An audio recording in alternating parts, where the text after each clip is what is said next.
All right, folks, happy International Youth Day. We have some youth in the background who are excited to be seeing this event take place, and you might hear them. So we're going to be really starting the convening of this organization and this group and this event right now. Let's start here.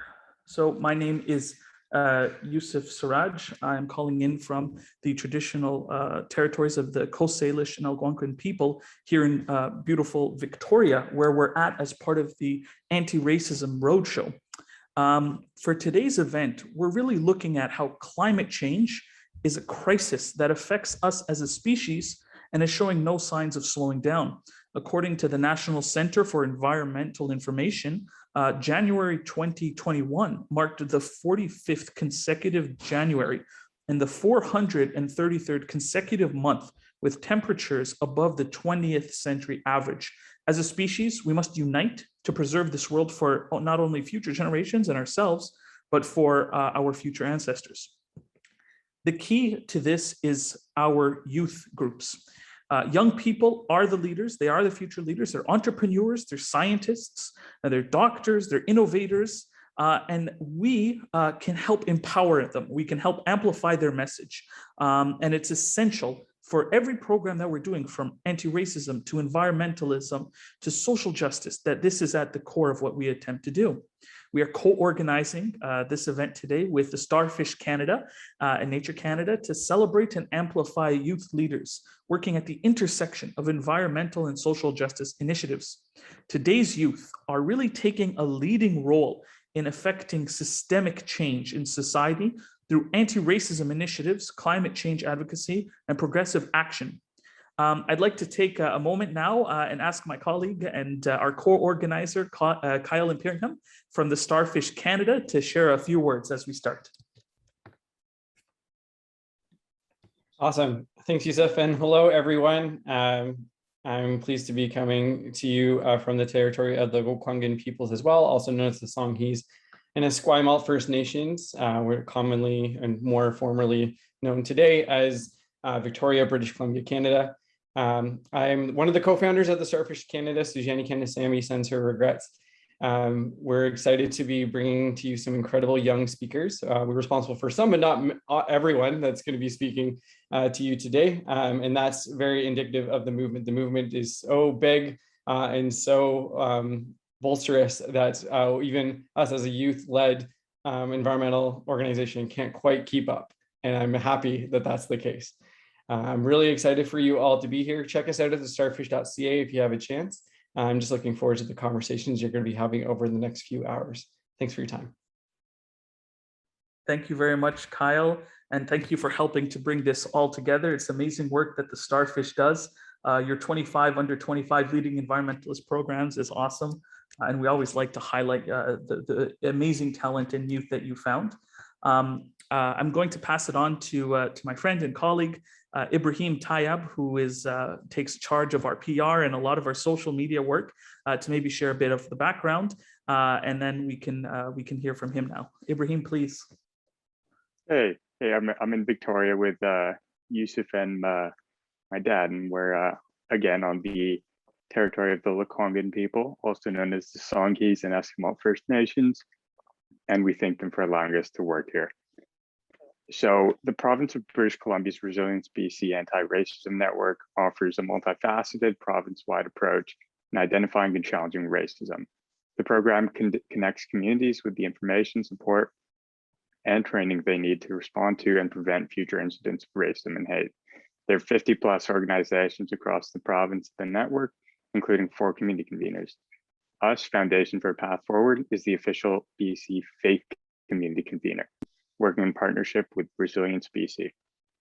We take a startup mindset to developing innovative and impactful solutions to support anti-racism initiatives and cultural programs, technological innovation, environmental protection, gender equality, youth development, and refugee support, and mental health resources in BC. Foundation for Path Forward is carrying on much of the anti-racism work pioneered under the Islam Unravelled Anti-Racism Initiative. It's an honor to be here tonight as we work together to amplify the work being done by our youth leaders to fight climate change. Thank you. Thank you so much, Ibrahim. And we consider you one of those youth leaders. So we appreciate you sharing a bit of the I like to think so. Thank you. of the background that we're doing. Thank you so much, Ibrahim. Now, guys, the real essence of what we're doing here is to hear from youth voices about the programs they're doing, about their perspective, about how they think we can solve these challenges and what they're actually doing to solve them. We've broken down the event into thematic panels. The first one that we're entering now is really talking about the climate crisis, helping inform people about it, various aspects, how it all ties together, what it is, its intersectionalities, including things such as social justice and environmental racism. Our first speaker is Haley Renault, who's a senior manager at CSmart. She has 10 years of experience working with youth and children, and she's dedicated to the healthy development and well-being of youth, especially by implementing strategies in experiential education, as well as nature and play-based learning and inquiry-based theorems. So her Bachelor of Science in Environmental Sciences really helped prepare her for the work she's doing and the role in helping to create the next generation of conservation advocates. Now, CSmart is a charity that delivers a diverse and innovative range of educational programs that based on empirically developed criteria derived from current ocean issues to empower youth, businesses, teachers, and communities to take action and power over the wave of climate crisis affecting the world today. So Haley, without any further ado, why don't we start our panels? And thank you so much for being here. Awesome, thanks. It's nice to see everyone virtually, and I couldn't have given a better introduction to myself, so thank you very much for that. So as mentioned, I currently work with CSmart. I'm going to have a background in environmental sciences, and let me tell you, when I finished my undergrad degree, instead of celebrating all of my accomplishments, I actually entered a deep depression. And it was all because of the sense of hopelessness, despair, and fear that I felt for our future.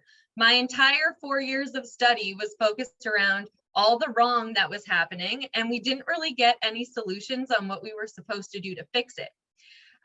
So throughout my initial job search, I was really down in the dumps, and I'd worked with children and youth for 6-7 years prior, and I really through them saw this passion and spark and hope, and I really wanted to kind of capitalize on that for moving forward with our future. And I knew that anything I had learned about the environment in school always came through a lens of that hope or hopelessness and despair. So through my work with CSmart, we've actually been able to transform the message that we're giving to youth.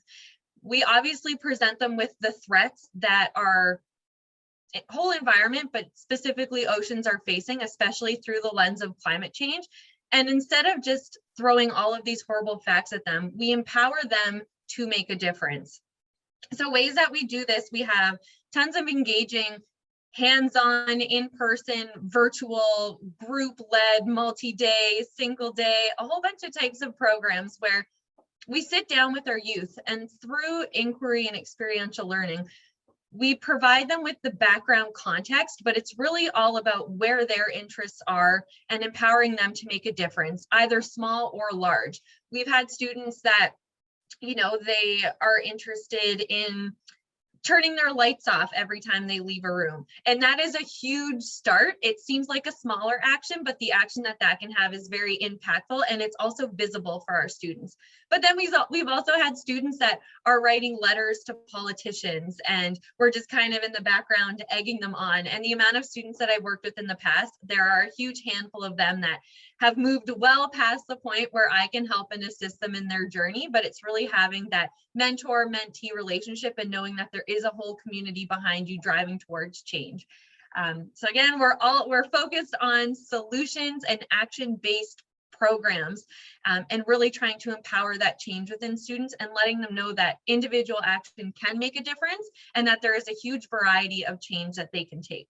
So yeah, I guess that's kind of a brief introduction to myself. I'm not sure if we want to continue on or what's planned next, but maybe I'll pass it back to you, Seth. Thank you, Haley. I think one of the things that we would like to hear more about is, in your experiences at CSmart, what have been maybe some of the key learnings that you can share with everyone on this call about what worked in driving that engagement with youth, as well as maybe some of the learnings that didn't necessarily work out as you had planned, because I think those can help everyone inform their future projects. For sure. So the number one thing that I would recommend to anyone, that especially if you're doing it through a group context, first day, first hour, first minutes, is creating that sense of community. Having a community where individuals feel safe to participate is the number one step that anyone needs to take. And this includes making sure that any of your leaders and speakers are coming from a diverse background, so that every student feels well represented and that they have a voice and contribution to the conversations that are happening. And then it's simple. I used to hate icebreakers growing up, but now as a facilitator, I love them because they really do create that sense of community. And once you have that like-minded community together, it's really easy to drive change within them. Find out what your students are interested in. I've had groups that are really interested in coral. So we would spend an entire day talking about coral and all the beautiful things you can see in a coral reef, while integrating the aspects of how our coral reefs might be at risk. So a huge one, climate change. Obviously, warming oceans has a significant impact on coral through coral bleaching. And without coral as this, or the coral reefs as this vital habitat, none of the beautiful fish species that we've been spending all day looking at would be able to survive. So it's sparking interest and making sure that it's student-led, because if they're not interested in what they're learning about, they're really not going to want to create change. Another tool that I use is really trying to engage my students in nature and in the environment around them. It's been proven that students are more likely to want to save nature, given that they've had positive experiences within nature. If you go out for a walk and it's raining and miserable and you get lost and there's all these mean people on the trail, you're never going to want to go back out into nature again. So creating those positive experiences where we're empowering people to explore around them, to ask questions, and to get out safely, and appreciating the environment around them is super critical in making sure that they'll take steps towards wanting to save it. So those are kind of my main takeaways that I would encourage, is to create that sense of community, really instill a sense of inquiry and passion based on what your students are interested in. And then again, making sure that these experiences are positive and that it will create kind of lifelong memories and a community that they can pull back to years and years from now. That's awesome. Thank you so much, Haley. I think for anyone who's a parent on this call or who will be a future parent, I think those lessons will have tremendous impact on how they want to raise their kids, especially because a lot of us grow up in urban environments where they might not have that direct engagement, but to make it a priority. So thank you so much for the amazing work you're doing and for being on the call today. Thank you. Thank you. I will give one last tip. With everything that's been going on with the COVID-19 pandemic, a whole bunch of conservation organizations really around the world have been sharing a ton of resources online for how to engage youth and children in nature, and providing lesson plans, toolkits, arts and crafts. So I definitely recommend taking a look through some of those, because there's no point ever in starting from scratch when we have this great community to help us to where we need to go. So thank you very much. Thank you again, and agreed completely.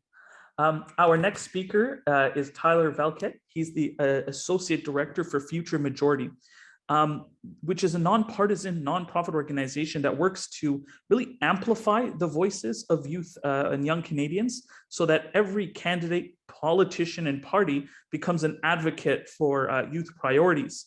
The young Canadians make up the largest voting bloc in Canada, representing approximately 40% of the electorate. And Future Majority really strives to make sure that all the politicians understand that, they shouldn't be ignoring the youth voice, either from a moral perspective or from a practical electoral perspective. When politicians, leaders, candidates, and policies reflect the priorities of young Canadians, millions more of youth will become engaged in the democratic process. And a lot of the challenges that we're addressing on this and other platforms and programs would be solved much quicker. Tyler, please, we'd love to hear your thoughts today. Thank you, Yusuf. Yes, hi everyone, my name is Tyler. I am the Associate Director of Future Majority. I'm an organizer, I'm an activist. I've been involved in politics for most of my life, it seems like. And I'm really excited today to talk to folks about the power of young people and organizing, and share a little bit more about Future Majority and the work that we're doing. So thank you for having me. So I think right now, politicians in Canada think that they can ignore young people. They think that that we don't necessarily have a lot of power, that we're not really engaged. But what Future Majority is trying to do over the next 4 years is really show every politician and party in our country that ignoring young people is really, will be at their own sort of peril. So as Yusuf said, when politicians pay attention to young people and the concerns of young people, we see the issues that we care about, like the climate crisis, racial equity, mental health, affordability. We see these issues really amplified and addressed by the parties, but it also, as they start to address those issues, more and more young people will enter the political process and the democratic process, reinforcing those politicians to address those issues.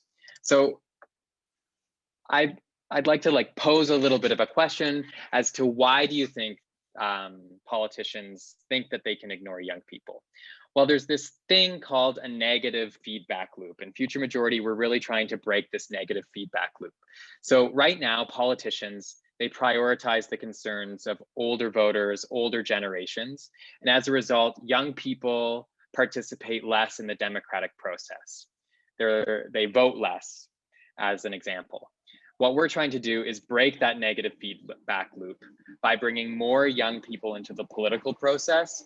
Therefore, politicians will begin to prioritize their concerns, address those issues, and reinforce more young people to get involved. As a result, we'll break that negative feedback loop, and we'll start to see our concerns like climate change and racial equity talked about more often and actually addressed in policy. As Yusuf mentioned, millennials and Gen Zs now represent the largest voting bloc in our country. They represent roughly 40% of the electorate. And that means that's a huge opportunity. That means that we have a tremendous amount of power to actually create change in our country. And we know that our generations are united on the issues. 90% of young people want to see our government take a more bold approach to solving the climate crisis.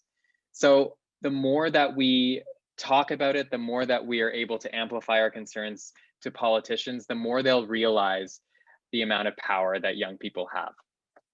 Now, Future Majority, we are very strategic in the way that we organize. We know we're never going to have as much money as the oil and gas industry to pay for fancy, expensive lobbyists to be going to Ottawa and protecting that sector. We're never going to have as much money as them. But what we do have is people power.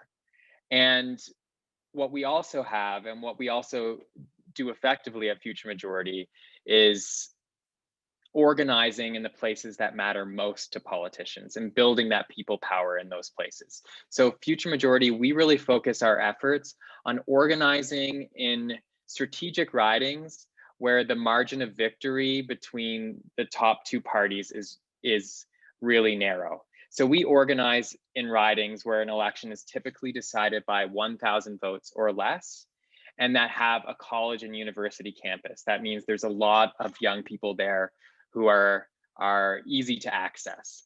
So the idea is, if we're organizing in these strategic ridings that are decided by small vote margins, it'll be very easy to get the attention of politicians. So imagine you're in Peterborough, where the last election was decided by a very small vote margin, and you're a candidate running for an election, and you look at Trent University, and you know the election's only going to come down to a couple hundred votes. You look at the Trent University campus, there's thousands of students who have pledged to vote, thousands of students who are engaged. What are you going to do? You're going to reach out to them, you're going to talk to them, and you're going to listen to their concerns. And then young people will show up in record numbers to vote, and we can hold those politicians accountable to the promises that they make to us during the election. So we're very strategic in the way that we organize and where we choose to organize.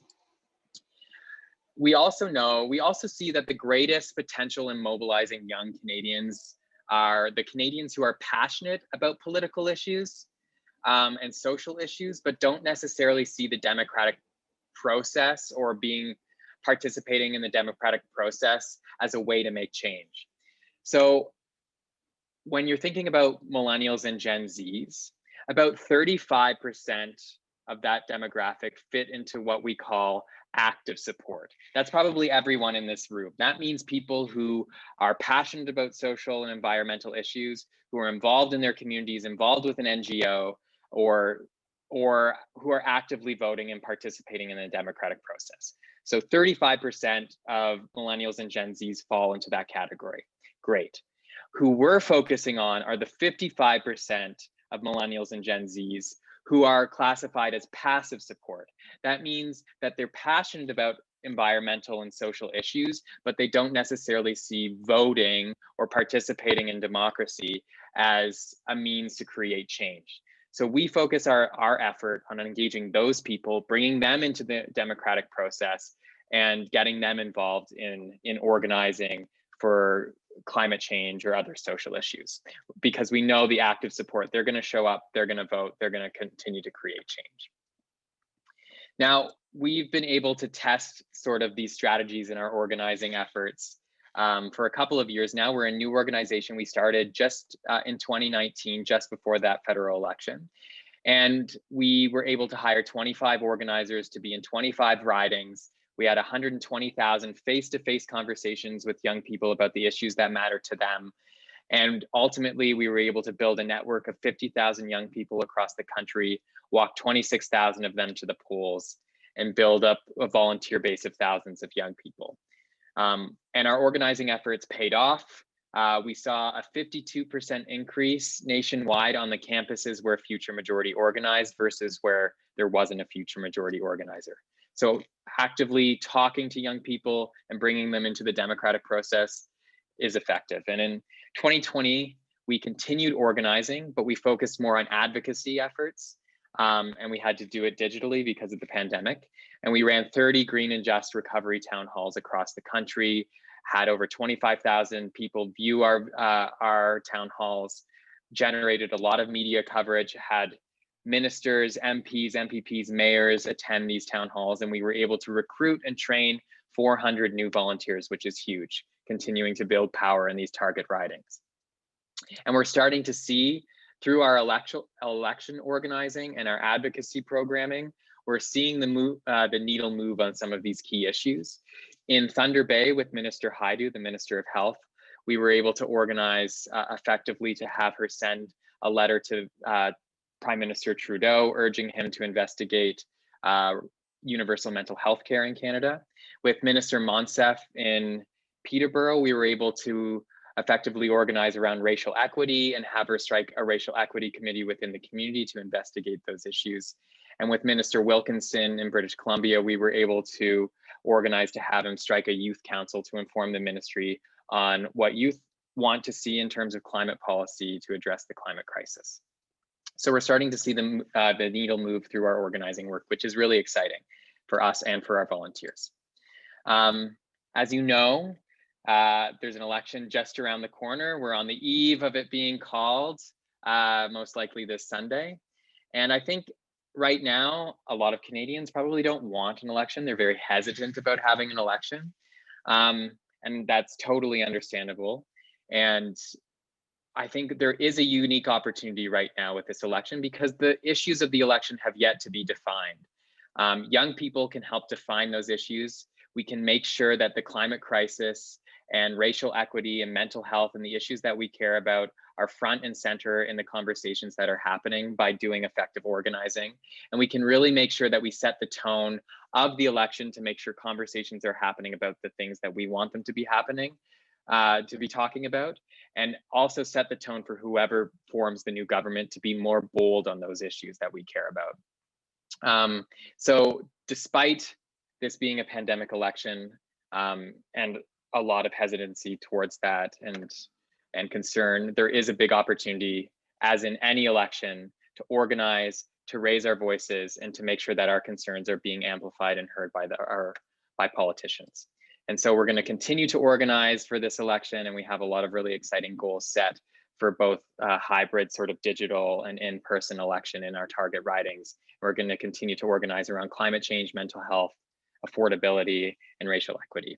So I think I've taken quite a bit of time, so I will stop talking, but it's, as I said earlier, it's great to be here, and I'm really excited to learn more from the other groups here as well.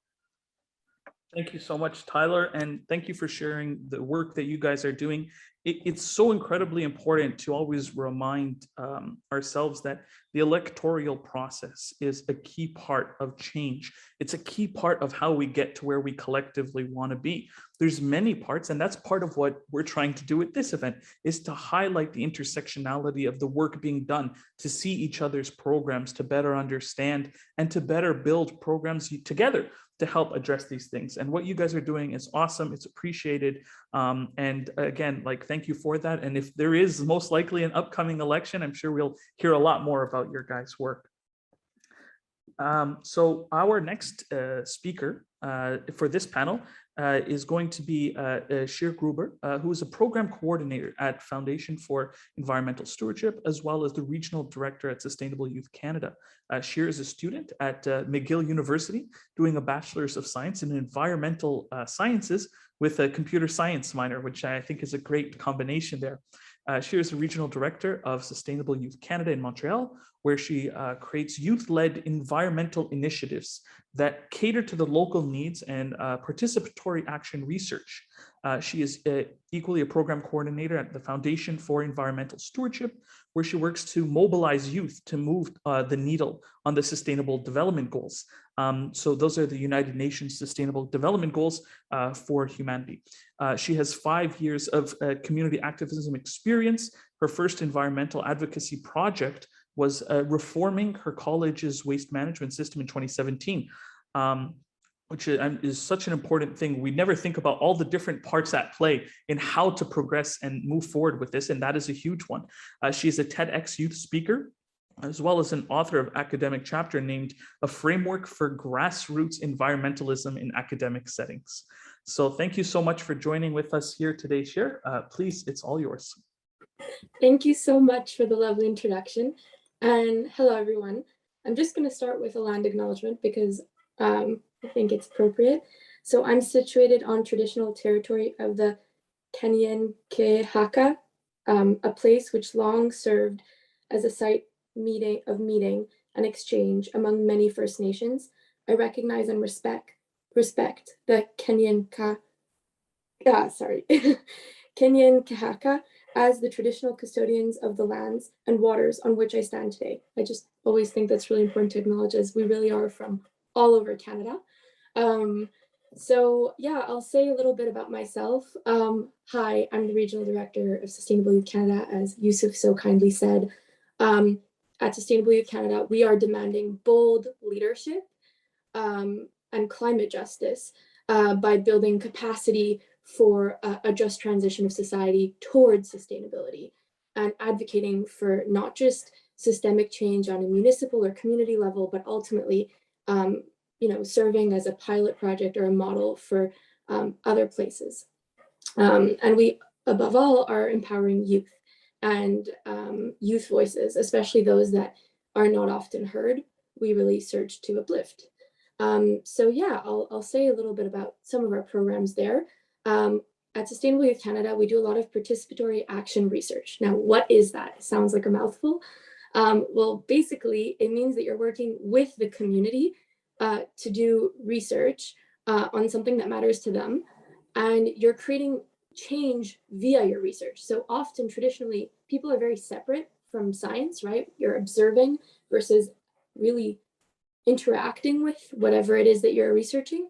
So we search to, for instance, if we're doing trash cleanups, we're inviting the community to come and to sort through waste with us and be like, what is there here? How can this impact the ecosystem? And what does this mean for public health, for instance? How do we preserve this green space? And how can we use this data to advocate to the municipal government that they should clean up the space? Or how does this space parallel other places in Canada? So that's just one of our projects, but it kind of gives you an idea of how it's so much more powerful when you're really working with people who are impacted by this. And I really believe that initiatives need to be community-centered and focused. So a few tips, I might just kind of throw them out there for any youth that are listening. Again, the chapter sounds like a mouthful, but I can break down what my chapter says into 3 simple points, which is, if you want to go and you want to change your community and you're saying, what's my step 1? Like, where do I start? I think a really good 3-step framework is assess and engage with your local community. So say you're a student at school, right? So talk to your teachers, talk to your peers, assess like who's interested, who's down to do this with you, and start talking to people. And I would say the next step is create a framework with those people. So like some sort of unified idea of how you're going to concretely and tangibly assess the baseline. So for example, if we're talking about the waste management project that I did in my college, we decided we were going to do waste audits in the cafeteria in partnership with the college itself. And then with that data, we were able to realize that there's a lot of food waste in the cafeteria. So we advocated for composting. It's really logical, right? And then we actually made it happen. And at first it was a pilot project, and now it's in the entire school. And there's about 10,000 people. So that's just a kind of case study or an example, but you can do that in your school. So that's one thing we do. Another thing we do is advocacy. So how can you leverage, for example, the data, the research that we just said? How can you leverage your voice or your position to uplift others and to make sure no one's left behind? Because really, again, although we're talking about, say, trash in a park, or I mean, there's a lot of examples of mercury and waters that affect people. Like there's so many other examples, but how does this impact people and, for example, public health? And so I guess, how can you shine a light on that depending on where you come from? We've done open letters and received a response actually with a coalition of other youth from the Minister of Environment. And we've helped, or I personally helped organize the climate marches in Montreal, which was super. It was just a lot of joy and community to see people come together like that. Way before Greta was coming, yeah, so, and also especially, I think Tyler said this really well, with an upcoming election, your voice matters so much more. And again, rumored, alleged election. But I think it's really important to think about how loud we want to be right now, because there's a lot of power in your fingertips. And on that topic, I might transition just to the Foundation of Environmental Stewardship. I work there as well. And they truly are training youth to have these tools and mentoring youth as well on a national scale to move the needle on sustainable development goals. So what are those? They look like, no hunger, having no hunger, or responsible consumption and production. And each one of these goals, as stated by the United Nations, has metrics. And so we're really trying to move the needle on some of those things. And in fact, I guess something that's really useful, if you're hearing all this and you're like, okay, well, fine, I know my first step, but I need funding, or I'm already doing all this and I'm working so hard, but it's overwhelming. Well, you know what? The Foundation of Environmental Stewardship recognizes that this is a lot of hard work. And so they've created a new fund that's a Youth for Youth fund that has been announced today, actually. Their press releases today, or our press releases today, for $1.15 million to serve youth. So I would highly suggest checking that out. I think it's going to open for applications in September. So I'll keep it there. And yeah. That's awesome. Like, I think at the end of the day, those kind of tools that you're talking about are going to have a huge benefit. So just to reiterate for our viewers, like the foundation launched $1 million grant for scholarship for youth to lead their own initiatives and programs. And that will really help jumpstart a lot of the great ideas and initiatives I'm sure that are out there, that are on this call, because it does take resources. It takes networks, it takes resources, and it takes courage. So again, thank you for sharing about the work you're doing. And again, it's amazing, and we appreciate you being on the call today. Yeah, I might just add one point. One other part of this fund is to acknowledge work that is not traditionally acknowledged. For instance, land protectors or water protectors that are so integral in this fight and have been for so long. So also something to keep in your mind here is this fund is also a means to sort of help these people that aren't usually seen and should be seen more often. So I just wanted to emphasize that. Thank you so much. It's much appreciated. Merci beaucoup. Our next speaker is Fritz Oka, who is the co-president of Student Energy at Carleton University. Fritz is a fifth-year sustainable and renewable energy engineering student with a minor in industrial economics. And I have to say, I love how so many of our speakers are combining these different skill sets in their education. It's amazing to see these perspectives being put together. Fritz is the Vice President of Finance at Student Energy and the Vice President Internal of CU Cycling. He has represented Carleton University at the world's largest youth conference on energy and sustainability. And off campus, he has been serving as the youth representative to the federal and provincial Ottawa Central Liberal Association. And he spent years of experience as the vice president and later president of the Ottawa Center for Young Liberals. So taking a lot of what I'm sure Tyler's encouraging people to do is to join the political process. So again, Fritz, thank you for joining us, and we'd love to hear your voice.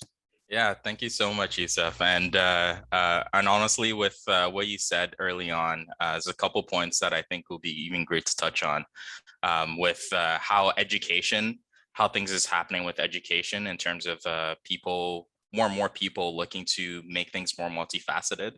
And you notice that more amongst young people, especially because it's become very clear to many of us that the issue of climate change is a multifaceted one, and it's going to require a combination of skills and knowledge from so many different areas that, you know, typically don't gel well together. Like, for example, like how I'm doing industrial economics and as well as doing engineering, and with Cher's own personal experience with her education as well. We're seeing more and more of that, and I think that's something that needs to be translated more in the wider workforce. But I see that people in my generation are really taking a big push to bring that multifaceted approach. And it's also reflective in the climate justice movement with where it stands right now, with how there's more discussion on the intersection of environmental racism, the intersection of disability rights, and how climate change is disproportionately affecting the people who contribute least to it. And these are things that, for example, my work with Student Energy has, you know, helped to bring more discussions towards that on the campus, to let us see outside of a vacuum. And what I've experienced in that time is that as more and more people see the true nature of the quote unquote beast we're facing, they realize that just because it's not affecting you right now doesn't mean that, you know, it's not going to in some indirect way. This is a huge problem that will impact many areas of our life more than I think a lot of people are mentally prepared for. But you know, with the incredible amount of young people pushing towards change, I really do have hope that we can avoid the worst of it. And as you mentioned, I've done a lot of work on the political side. I've been doing political activism since I was 14. So for over a decade now, it's been 24.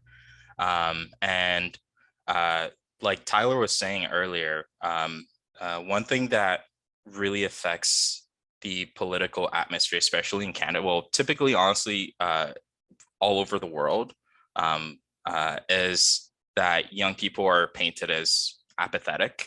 And that's a story that I bought into for a really long time, especially as I, you know, got involved at a very young age and was, you know, very shocked and surprised. I really shouldn't have been, about how few other young people there were. But as I spent more time doing more work in other avenues, like through Student Energy, through through my work in the engineering field and the social justice movement, I saw more and more that the quote unquote political apathy that we're seeing is in fact a symptom of a much larger problem, which Tyler pointed out very well is the fact that young people have been typically ignored by the process. And it's created a positive feedback loop of us getting ignored, more of us not voting, and then more of us not voting, convincing more people to not vote because more people are like, okay, we're all getting ignored, and it's on and on and on. And that situation has become so like clear to me, especially over the past year, that I've taken the additional step of, in my community where I'm currently now seeking nomination to be the candidate provincially for next year's elections here in Ontario. And although there's not a lot of as many young people as I think really should be running, more and more young people stepping forward really does help to increase the confidence and what we have to offer. And in addition to that, it really empowers others to know that the things that we're feeling are valid. And I think politicians really need to do a lot more to validate what young people are going through. We're the most hit when it comes to COVID because most young people are working in small jobs within the service industry. We also have a lot of debt and we have little income, and so it all just creates a recipe for disaster for like economically for my generation. But looking through looking through the rebuilding lens and the opportunity that we have in front of us, especially in the post-COVID era, we really do need to start thinking about that before we get to it, because if history has taught us anything, when we wait until a situation is at hand and we start taking action, then a lot of money typically ends up getting wasted. So it's very important for us to think about these things ahead of time. And that's something that I really hope to bring to the political space that I'm transitioning into more, and to talk about how we can look at really addressing the income gap that exists between the younger generation as well as the older generation. We need to be investing more in businesses because small businesses are here to stay through, for better or for worse, through the bad and the good. And typically speaking, the strongest companies have been founded in the most difficult periods of time. And this is when young people become especially innovative because we have time, we have opportunity, but what we need is funding.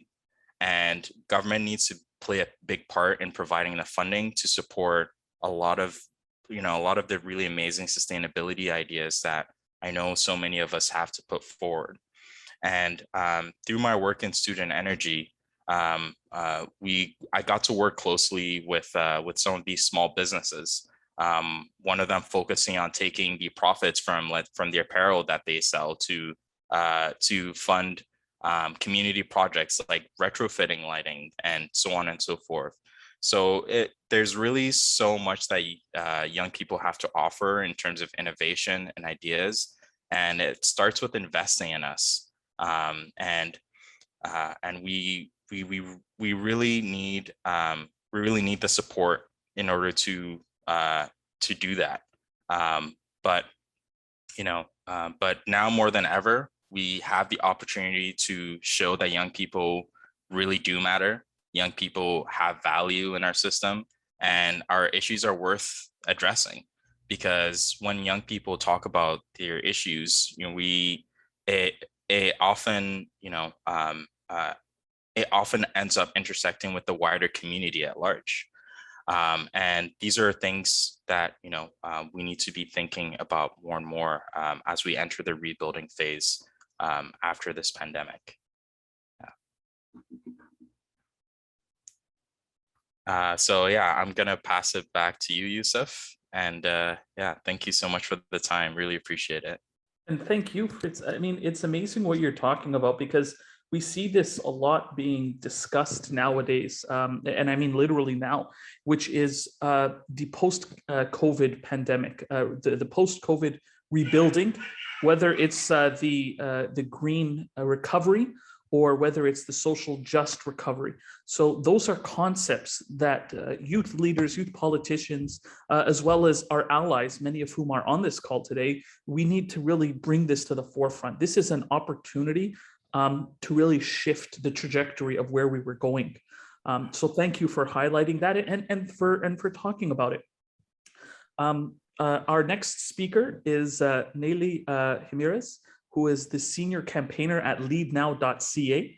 Nelly is originally from Mexico and works as a campaigner and designer in unceded Musqueam, Squamish, and Tsleil-Waututh territories, which is Vancouver.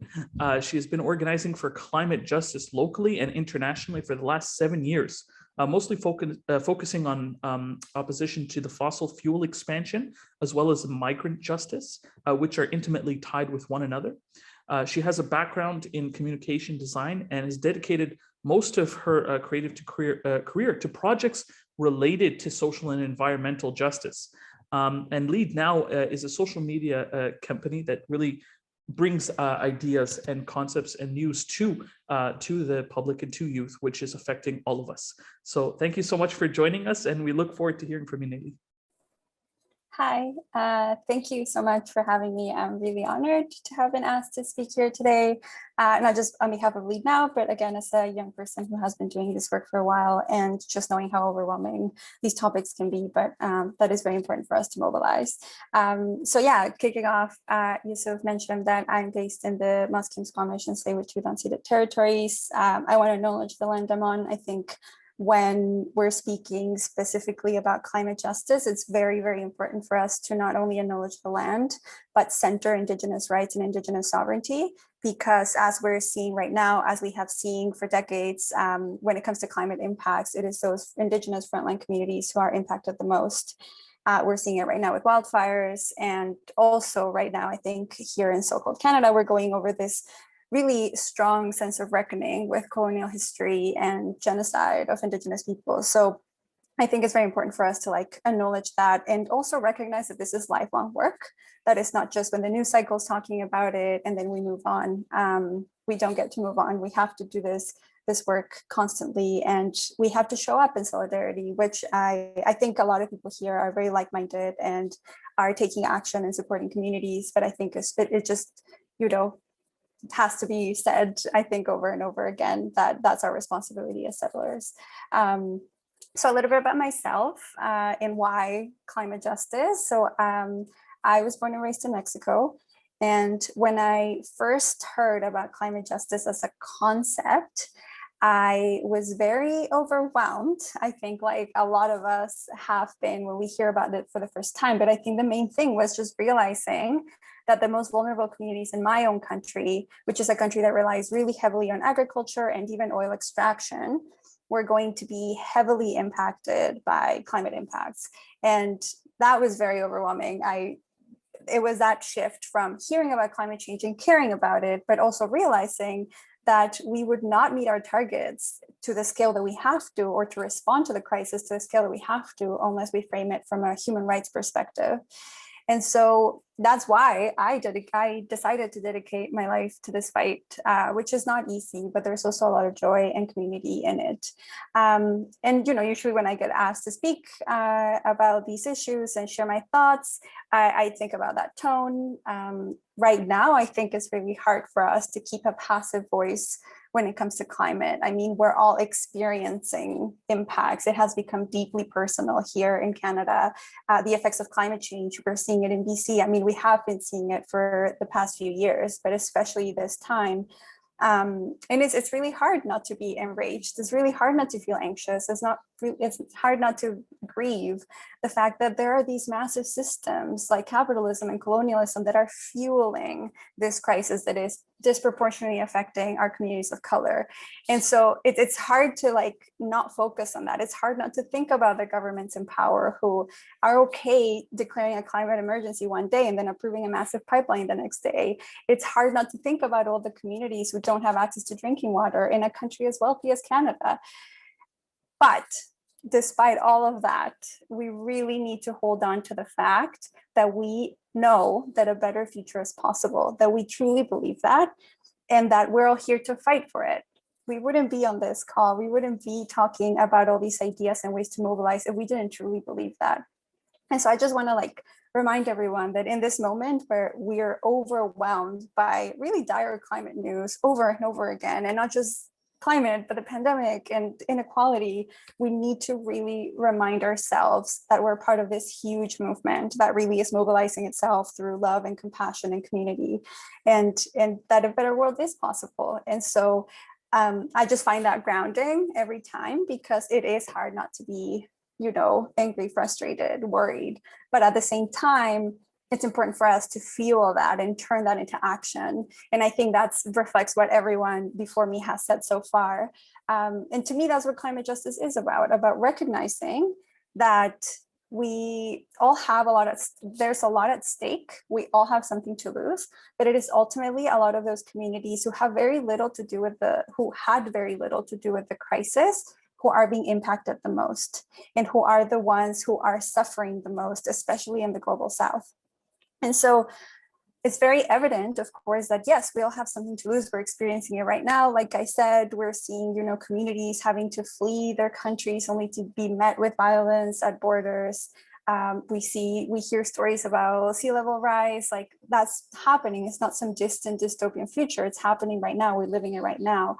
And one thing that I will never get tired of saying, and I think, and I mean this in the sense of like, when we're building movements that are very rooted in community, we need to also recognize that I think at least here in Canada, the environmental movement has been largely led, you know, by big organizations, by white, male, highly educated people. And really what we should be doing is centering the stories and the experiences of those affected the most, those racialized communities on front lines, Indigenous communities on front lines, like that is key. Their demands are the ones that need to be heard, and we need to be rallying up behind them. And so that's one thing that I say and I like constantly think about, because when we show up in spaces where we all care about things, it's also important to realize, well, what caused the crisis to begin with? There are these massive systems of repression that have a say in this, right? I think it was Fritz who was talking about you know, these systems that prioritize profit over people. And that's our reality, right? So if we think about that, we think about those inequalities and then highlight the stories of the people who are impacted the most, we are going to go such a long way, I think a lot faster and in a more meaningful way than we are if we only focus on the data or we only focus on the science. And so I think it's really important that when we talk about those platforms, we think about how we want as a community. And so that's kind of what my work at Lead Now comes in. Basically, we are a nonprofit advocacy organization that is member-led. So we respond to what our members want, and we really, like, our main pillars of focus are that we all deserve a healthy environment, we all deserve a just society, a fair economy, and an open democracy, and that we all have to exercise our democracy. So what we do is basically we provide tools to folks to mobilize, and we meet them wherever they are. You know, we have obviously like petitions and the lower lift things. We have a lot of social media content, but we also like have a lot of tools to engage directly with our leaders. That means writing to them, writing letters to the editor, you know, calling your representatives, setting meetings up with them to really pass on that message of what it is that we care about. And we have hundreds of thousands of members across the country. And it's very important for us to really bring people together, again, meeting them where they're at, but then bringing them together and provide the tools. Because I think like what we were hearing also about earlier is like this idea of apathy when it comes to political engagement. A lot of times people are thinking, well, yeah, I mean, I know it's important and I show up and vote that one time, but then I'm not entirely sure what else to do, or I'm not entirely sure how to engage. And what we like, our main purpose is to actually provide those tools to make it as easy as possible to stay engaged, to, meet like-minded people who are doing that work. And so that's kind of like the background that we're doing. And I think the main principle would be to say, okay, we have enough to take for everyone, to take care of everyone.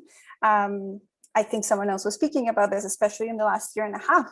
It's been proven that our leaders actually can mobilize really quickly to respond to a crisis.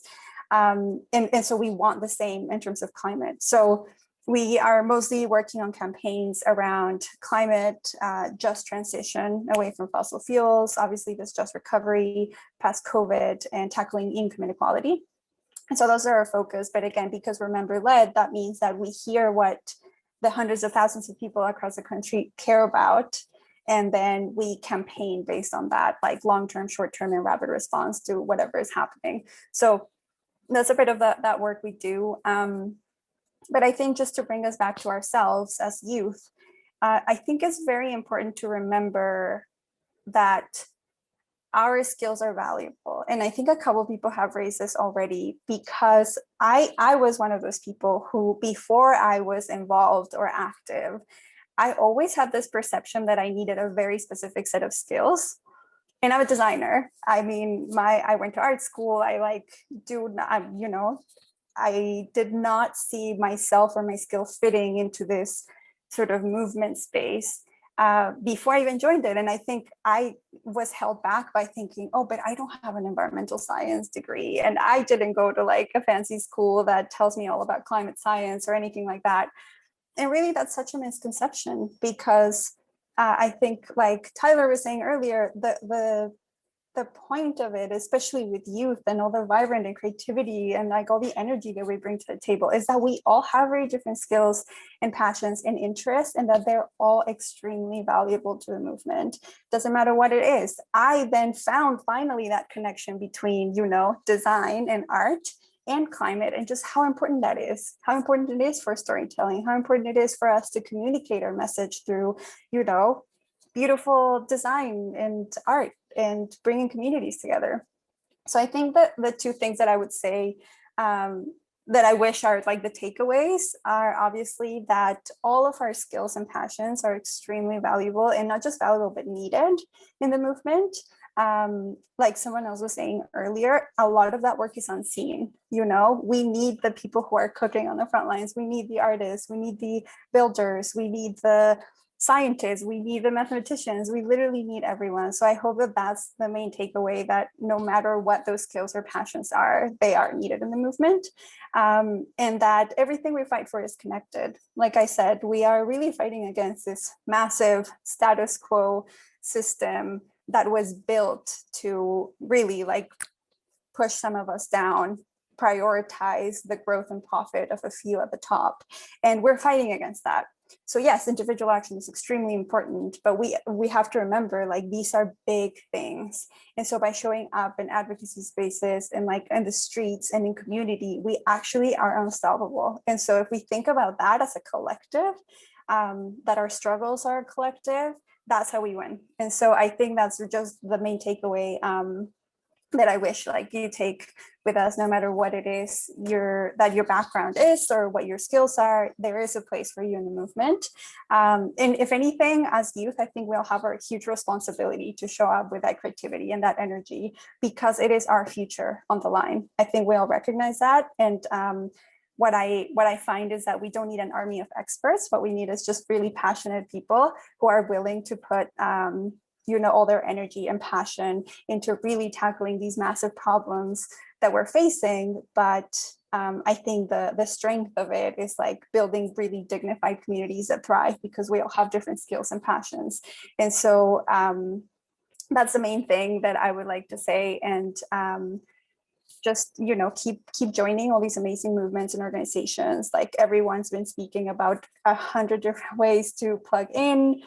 Folks have mentioned the upcoming election.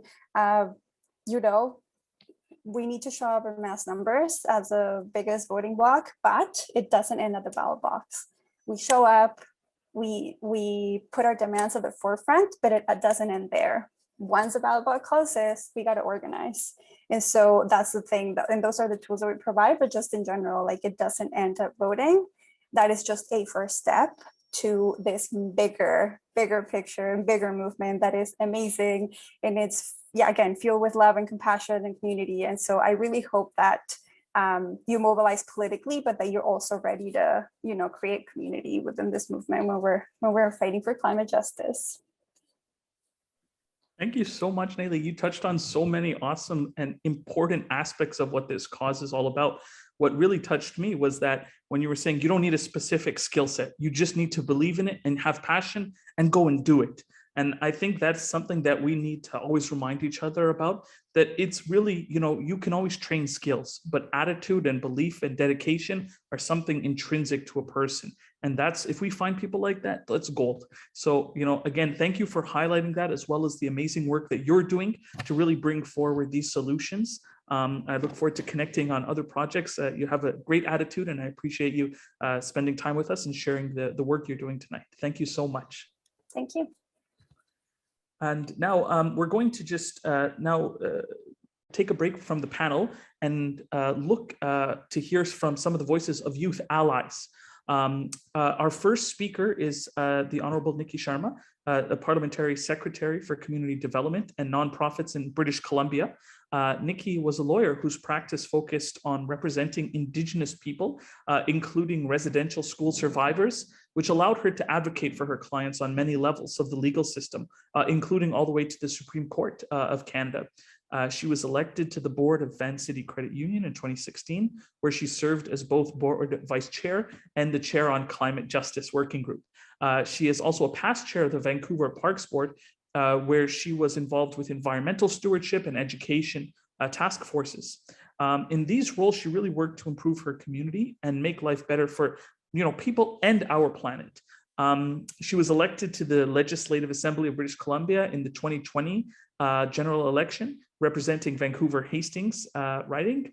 And we thank you for joining us tonight, Nikki, and we'd love to hear from you. Hi, thank you so much, Yusuf, for that lovely introduction and just inviting me to be here. You can hear me okay? Just checking. Okay, great. So I'm coming to you from the traditional territories of the Musqueam, Squamish, and Tsleil-Waututh nations, and it's just such an honor to be here. Wanted to say and acknowledge Sonia and Flossie. So great to be sharing the next level of this discussion with you. And thank you to all the organizers and all the youth that are attending, and all those inspirational youth out there that are doing such great work in their community. A very important topic that I've invited to speak on today. And I know, especially now, not a moment goes by where we're not thinking about the climate crisis and its impacts that it's having right now, today, on people. One of the reasons that I joined politics a few short months ago was to be part of the solutions that lead for a better future for young people. And I know that I just want to acknowledge the heavy burden that's on our young people today as a parent, and also as somebody who's had many young people come to me in the different hats that I've worn. I understand the burden of the inequity, the systemic racism, the climate crisis that you feel in your future, and that burden is unfair. And people like myself, and I'm sure many other adults, are often thinking and being asked by young people, how could you let it get to this? And the very important discussion today is about how to be youth allies. And I think first and foremost, I want to say, I see my role as being an ally as to not leaving the climate crisis to young people to take on, tackling and addressing what we can to make sure our emissions are lower, to get to the targets so they don't inherit the future that we've all heard, especially recently, seems to be forecasted if we keep at what we're doing, to tackle the anti-racism, or to be anti-racist, to tackle the inequities with the power and time that each of us have. And I certainly think about that every day. I have the privilege of being the Parliamentary Secretary for Community Development and Nonprofits. And that means that through my role, we're trying to figure out how to support nonprofits knowing that if we do that, then our province will be better. And I feel so privileged to meet so many young leaders that are really transformative in not only the nonprofits that they've formed, the way they've organized, the advocacy that they're leading, the innovation that they're leading. I learned recently about solid state cooperatives, who's actually an incubator to start young people to actually start their own cooperatives in areas and tackle the issues in their communities. So not only is it about tackling those issues and innovating on them, but also different ways of organizing that are not the traditional for-profit entities. And I think all of you that are on the forefront of tackling this issue are so inspiring to me every day, but I know you also see the challenges and your abilities to work with government. I just want to thank you for the work you do to holding governments accountable, to keep to their targets, to move the way they need to address the climate crisis. And just wanted to also say, as a woman of color joining politics, the anti-racism work of the youth to me is so inspiring. And I know that some of the work that you do, I see you on my screen here. I think Tarek is probably here too as well, but the work that you do traveling the province to tackle that, I wish I had that when I was young. I think it would have made my journey through tackling that a lot easier. So I just wanted to thank you for your work. BC has a commitment to net zero by 2050, but I want to acknowledge it's not about only 2050. It's about what we do today, what we do in 2025, what we do in 2030. And not just having an ambitious climate plan, it's about making the investments that we need and putting money that puts us to shift to a low carbon future. Us, like many other jurisdictions, will be in Glasgow during COP26 to talk about what actions that we're seeing in BC through our Clean BC plan that are working, that are producing the transitions that we need, and where we need to move and forward faster, recognizing the urgency that we have today and that we face as a government. I wanted to end by saying, I know we have a lot of work to do. I acknowledge the unfair burden that's on young people today, but I do know that we will rely on the energy and expertise of young people to get there, to tackle this crisis together. So I want to say, please continue to organize, advocate, innovate, hold us accountable for our commitments, and that you all really inspire me. And I thank you so much for having me here today. Thank you so much, Nikki. I really appreciate your kind words and for you joining us here today. Again, these inspirational moments really help a lot of people who might see themselves in you. As you were saying, as a person of color growing up, there might not have been as many opportunities. And what is really heartwarming to see is that this shift has happened. There has been a lot of work done by a lot of folks to really highlight the need to be engaged with multiple communities, with multiple faith groups, with multiple organizations and backgrounds. So we appreciate you being on the call today. We appreciate your role as a youth ally. And thank you so much for joining, Nikki. Our next speaker on this segment of Youth Allies is a good friend, Sonia Furstenau. So she is the BC Green Party leader. She was elected to the Legislative Assembly of British Columbia back in 2017, and she represents Cowichan Valley, the electoral district of Cowichan Valley. Sonia started her political career really when she was elected to serve the causes and especially the needs that are addressing her community in particular. She spent 2 years working at the Shawinigan Residents Association to protest and appeal BC's provincial permit that allowed the stifling of a landfill on the banks of the community's drinking water, which, from a safety, security, environmental, and cultural perspective, near Shawinigan Lake is something that was so traumatic for a lot of folks back then. So by starting with a specific issue, she joined politics and she started to really try and find solutions at a provincial level. Prior to holding elected office, Sonia was actually a high school teacher in Victoria, and she has her BA and MA in history. So she brings a lot of those perspectives to being a youth ally, as well as someone who is a mentor and supporter. So thank you so much, Sonia, for joining us. We're happy to have you. We look forward to hearing your voice tonight. Thank you so much, Yusuf. I'm just so delighted and honored to be invited to participate today.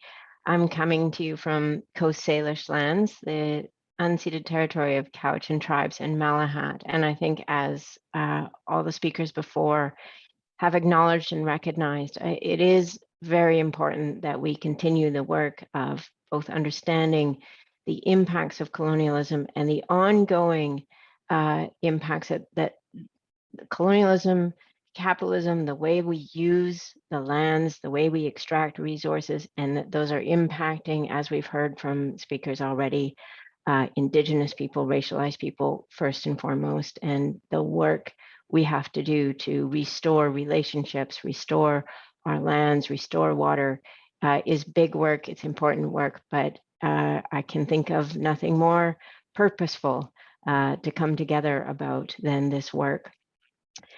I'm just going to talk a little bit about who I am, and I wear a lot of different hats. I am a mom. My eldest is 26. My youngest turned 14 this summer, and because of our blended family, from 2007 until 2027, we will have uninterrupted teenagers in our household. So I spend my days, my evenings, my nights with teenagers, and nothing gives me more joy and happiness than my time with my children, but also as a teacher. My husband once commented on what he found so marvelous about me wanting to be a grade 8 teacher at one point, that I really reveled in spending my day with 13-year-olds. I'm also an activist and an organizer. As Yusuf pointed out, my journey into politics was really about an issue here in Shawnigan Lake, the government issuing a permit for 5 million tons of contaminated soil at the headwaters of our drinking watershed. And Yusuf, you said earlier on, you know, you don't need a special skill set to get involved, to get engaged. And I didn't have a particularly special skill set other than a passion for my community and a desire to ensure that our children, our grandchildren, our great-great-grandchildren would have clean water. And that energy was really what drove all of our efforts here in Cowichan and in Shawnigan Lake to get that permit revoked, which I'm very proud to say is the first time a permit's been revoked in BC's history. I'm a teacher, as I mentioned earlier. I love my time in classrooms, and since I've been elected, I have always said yes to any invitation to a classroom, any invitation from a young person. And then I've turned that around, and I've invited every young person that I've met with to come and spend the day with me in the legislature, because I think it's so important that young people see themselves and recognize that they have a very important place to be in our legislatures, in our parliaments. Fritz, I was delighted to hear that you're going to be running for nomination in the provincial government in your riding.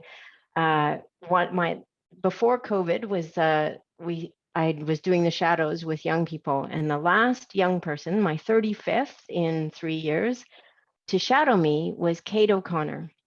And she was 17 at the time.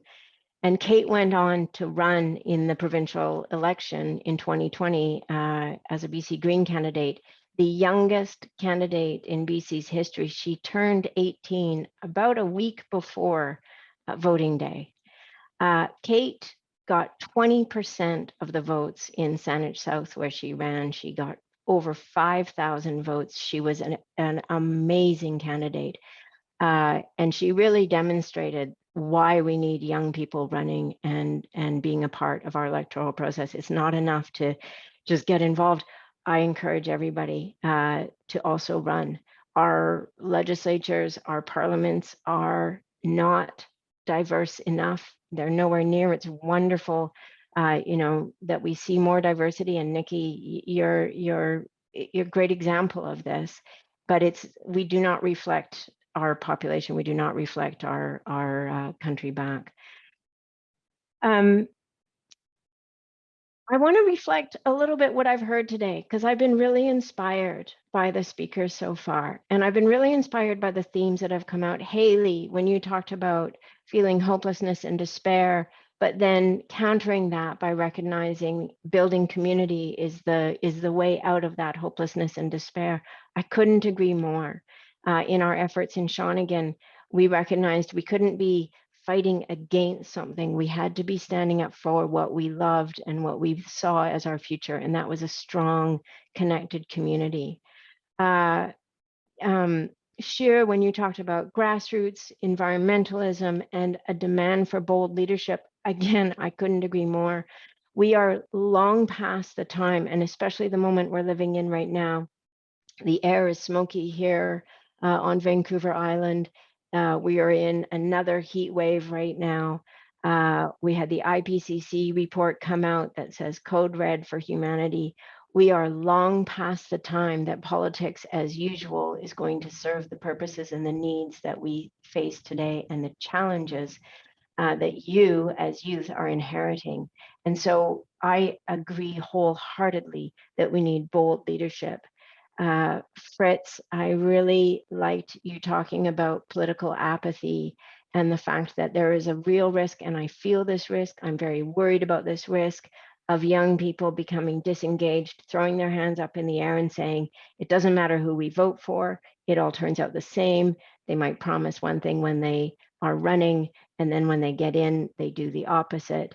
And I think that this is a very significant risk to our democracy when we have growing apathy, especially amongst youth. And I really think that this is a moment when we as elected people and you, we have to work together to counter that apathy and to ensure that people really do understand that democracy may not be the best system, but as was famously said, it's better than all the rest. We cannot let go of a political system that engages people, that gives citizens the ability to hold leaders and hold elected people to account. And we have to find ways to make that work better. It's really inspiring to hear the response to that growing cynicism and apathy that we're seeing, a leaning in, a getting more engaged, finding tools. Nayali, I know the amazing work you do with Lead Now is so much about this. And when you say, you know, climate change and it is creating anxiety and a sense of rage and grief and the sense of these systems being too big, but you recognize that we are, and I agree entirely with you, we are up to this challenge. We can rise to this moment. And it comes back to over and over again, the building of community, the coming together. And I really believe that the boldness of political leadership right now is a boldness that leads us to recognizing we can't approach politics and governance anymore as a team sport where one team has to win and other teams have to lose. We have to demand of our elected representatives and our governments that they open their hands, they reach across table, and they build the community just like you are building in your communities, that this is the path forward. We can't have it be a conflict-driven approach to politics and governance in a time when we know, and as all of you have pointed out, we have to pull together.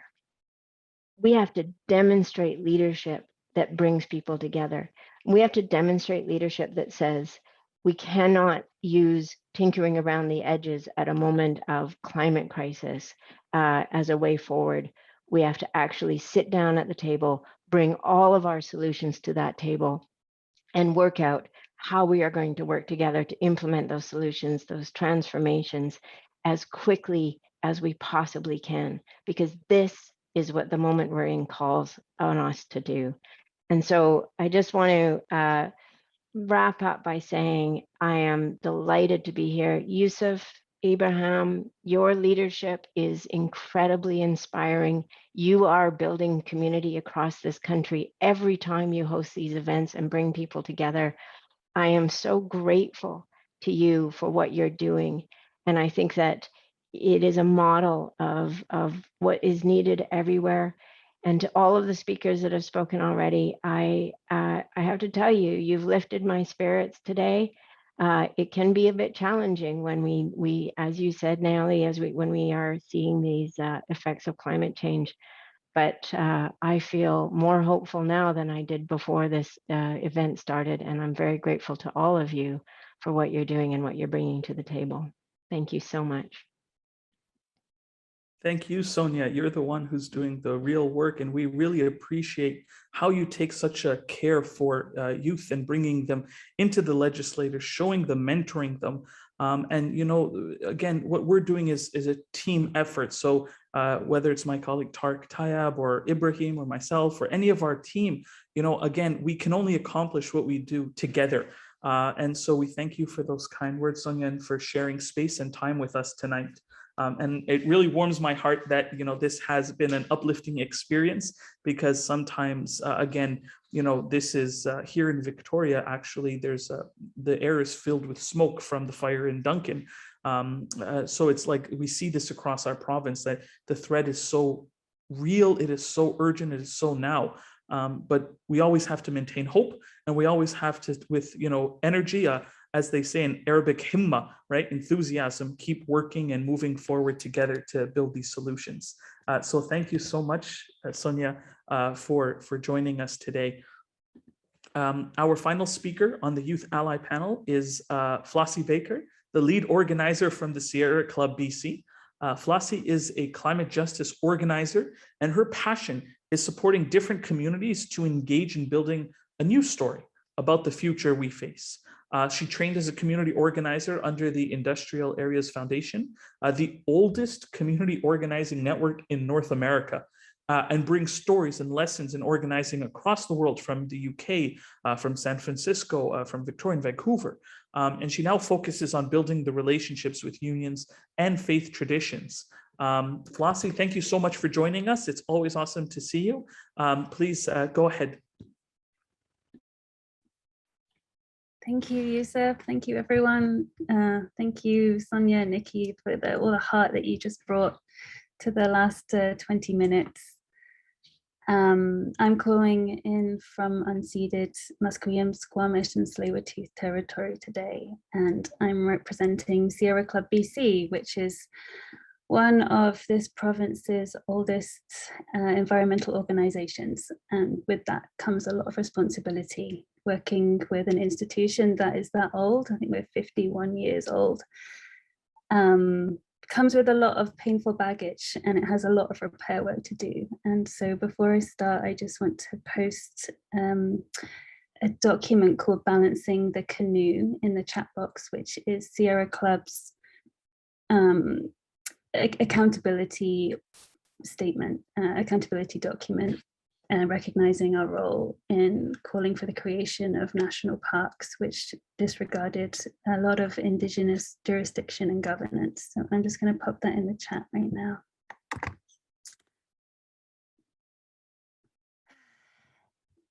It's great to gather with you all in this very heavy week. The RCMP raids at Fairy Creek, the IPCC report. I spent most evenings so far just curled up on the couch, exhausted at 5 o'clock and not wanting to go outside and not wanting to face the world. And so it's really good to be with you all today. And the last few speakers have used the word gift, so I guess that's where I'll pick up. I think it's really terrifying, and it's also a gift to be alive at this time in history. And that is the idea of gifts, and everyone having a special gift to bring at this time is an idea that Sierra Club is really holding on strongly to. We believe that everyone does have a gift to offer at this time, and if that gift can be given in the name of the earth, if that gift can be given with, brought to life with a climate justice lens, then the climate movement will grow quickly and fast, and the ground will be a lot more fertile for bold climate policy to be implemented. And so a lot of what we do is really trying to expand what climate action looks like, to get people's imagination beyond just advocating colonial governments. So that's important too, but we have to also look beyond that. And so a lot of what we're spending our time doing now is helping our thousands of members across the province develop a more reciprocal relationship with the plants and the animals that they live among, and to learn more about the traditional territories, the traditional knowledge and the protocol of the land that they're on. If climate change is in many ways a symptom of our disconnection and of a colonial capitalist worldview, then working to try and heal that connection and shift that worldview is a really important piece of the work that needs to be done. And ultimately, as Sonia said, it comes down to building better relationships with the land and with each other. And maybe if more and more of the general population can do that, then all this bold climate policy that keeps getting written but not implemented will eventually be implemented. And so if there's any way that Sierra Club is trying to be a youth ally at this time, it's really working with its thousands of adult members to try and help them unlearn a particular kind of worldview that they grew up with, and invite them to try on a different pair of glasses and learn a different, and kind of take on a different lens with which to see the world. And I'll pause there for now.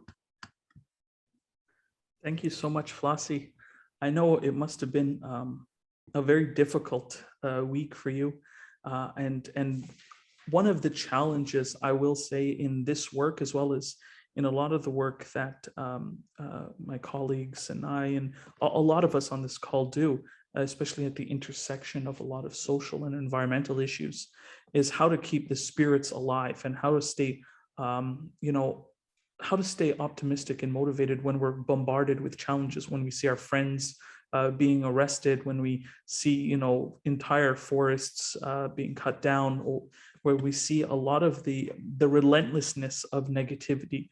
I will say that the antidote to that is really the faces on this call here, which is the people who are sparks of passion and sparks of bringing together folks to really address these shared challenges. So, one of the things I highly, highly respect about what you said is to acknowledge, organizational mistakes in the past. Like I personally view cancel culture as a mistake. I think that the opportunity for redemption is a much stronger avenue for social change. So what Sierra Club is doing to help revitalize their mission going forward and acknowledge the work with the First Nations community that needs to be done, I think that is a very noble thing. So thank you, Flossie. The challenges that we're all facing collectively, we're also all supporting each other collectively. So we really appreciate you sharing your voice with us tonight.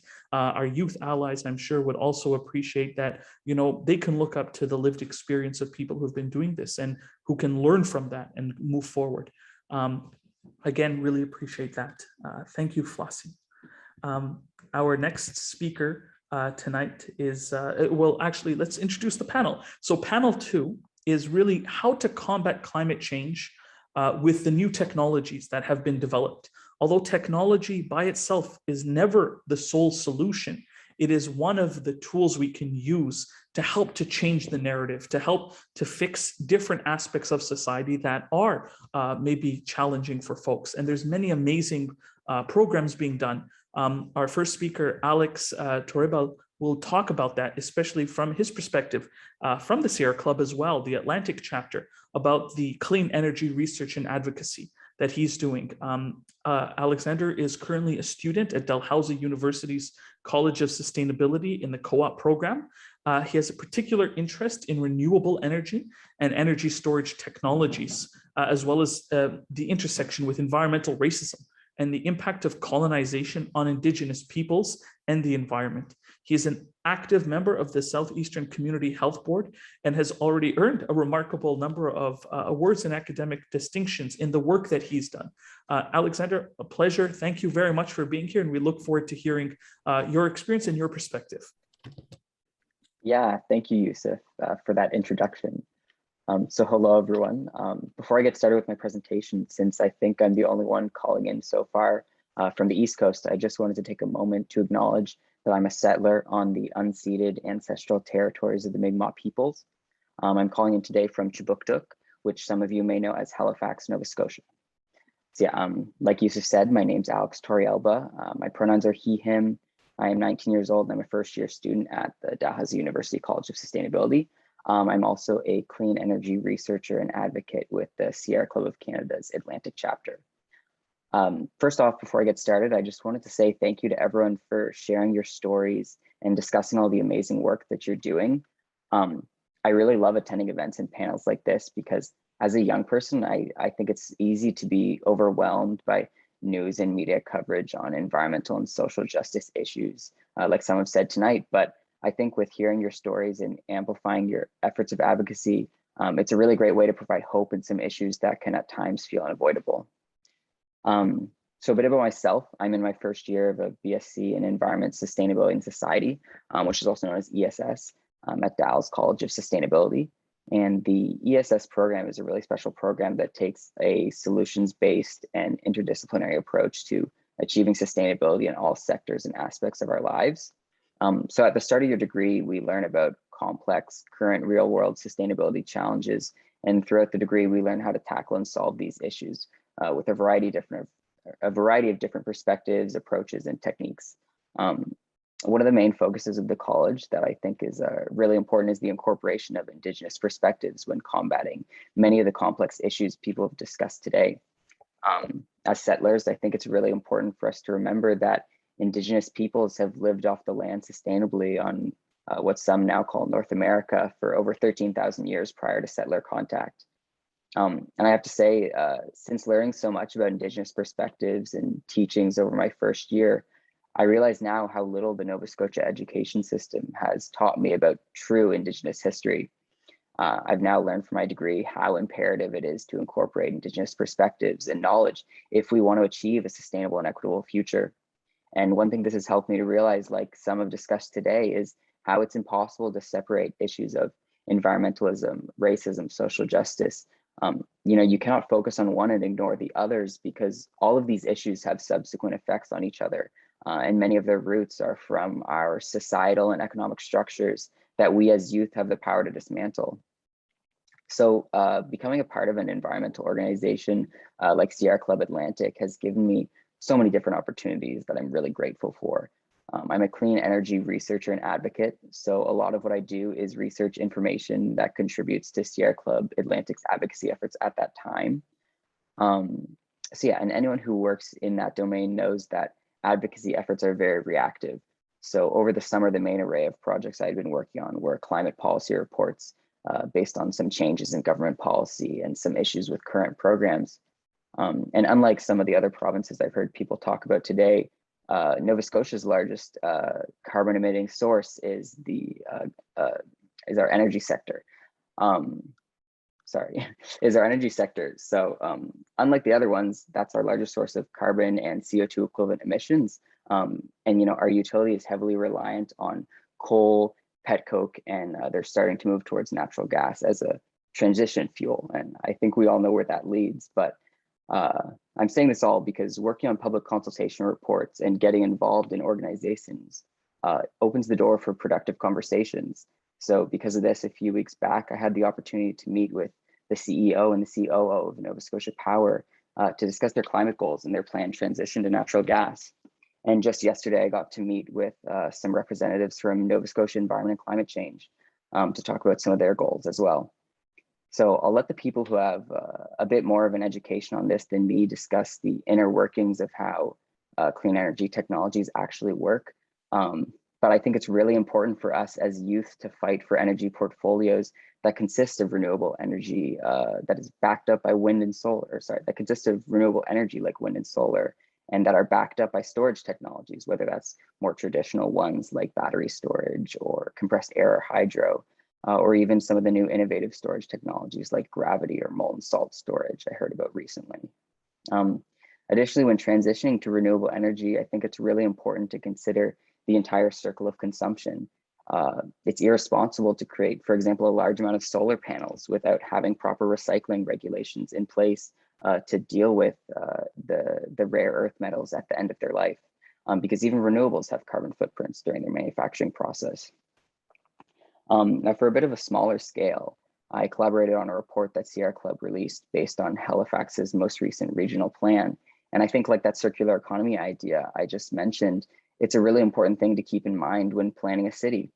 As some of you may know, urban sprawl is a huge contributor to climate change, as it causes cities to expand services and infrastructure into farther out areas rather than having a more dense and efficiently planned city. So moving forward, our cities need to be planned in a way that compensates for population increase, that have proper EV and public transit infrastructure, that incentivize residents to build with green roofs, cool roofs, solar roofs, proper insulation, all these things that contribute to the sustainability of our cities.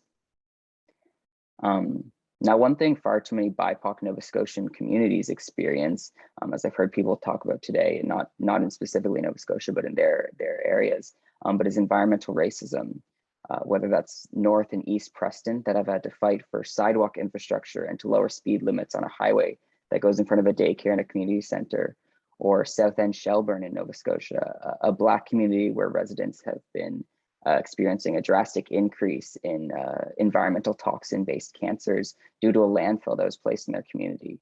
Or the Pictou Landing First Nations, an Indigenous community in Nova Scotia based around Boat Harbor, where a nearby pulp and paper mill had been dumping toxic industrial effluent into this community for decades.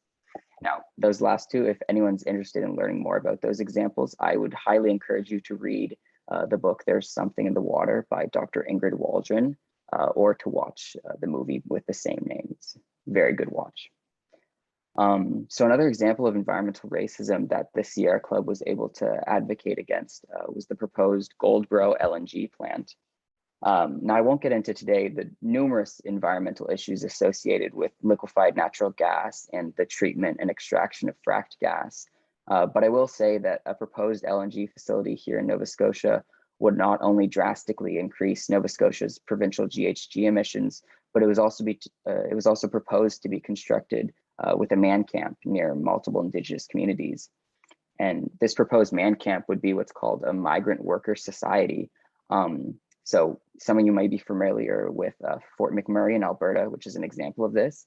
And now the problem with these migrant worker societies is that because of the isolation they experience from family, friends, and basically anyone outside of their job, these environments experience far higher rates of drug abuse, of sexual assault. And this is, of course, a huge issue for Indigenous women in Nova Scotia that are already at a much higher risk of these forms of violence.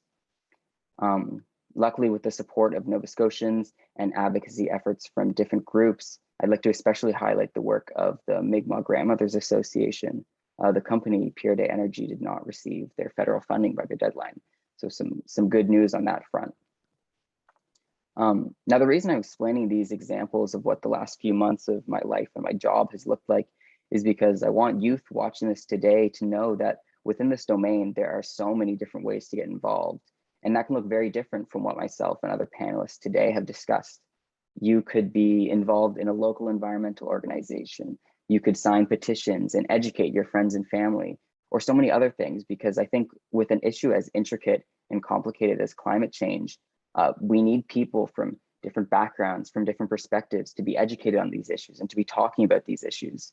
You know, not only is this a growing area of study with different opportunities for careers, but environmentalism, social justice, anti-racism, these are all topics that will only become more important and dire if we don't see systemic change in the coming decades.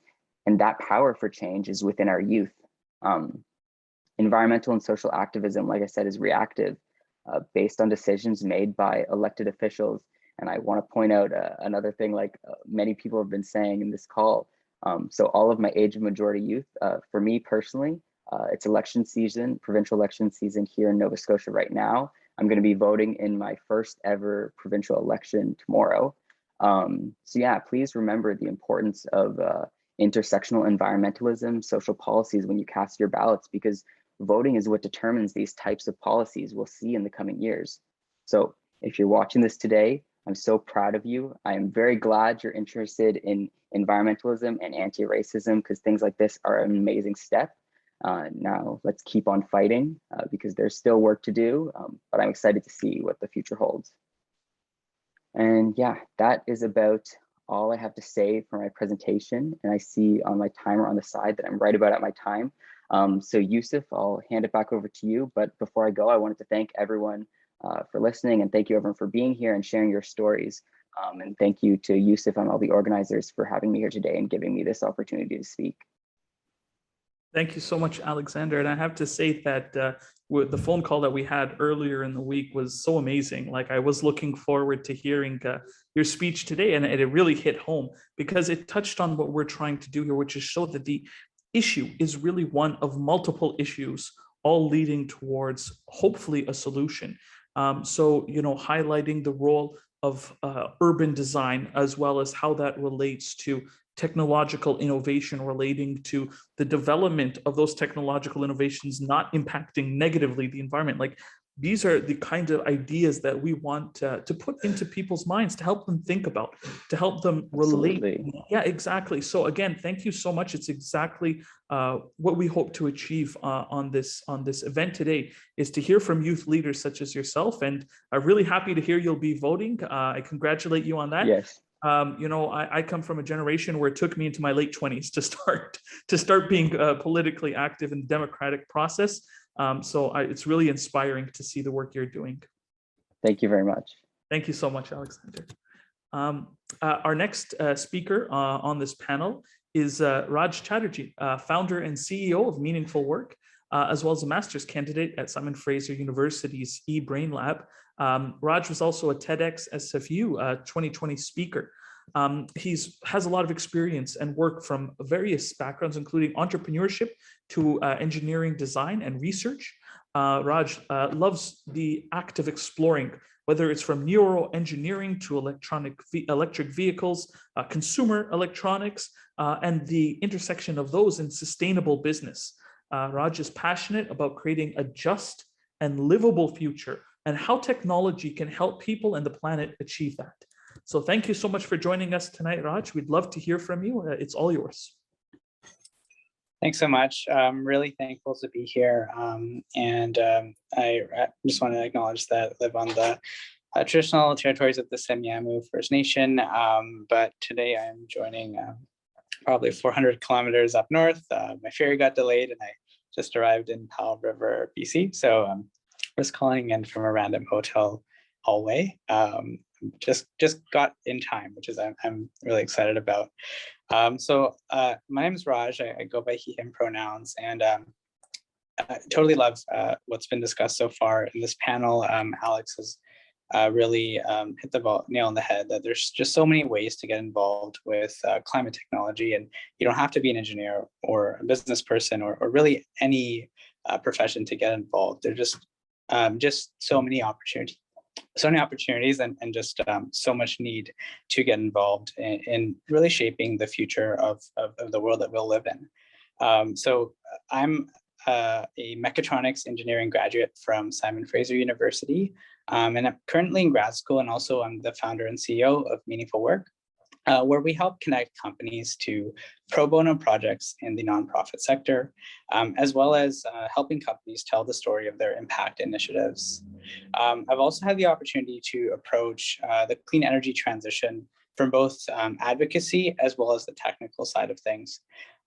My first memory would be actually attending a local vigil for the climate in 2009, when leaders were unable to form a climate agreement at the Copenhagen conference. And I think it was that anger and disappointment that really inspired me to start taking action where I could.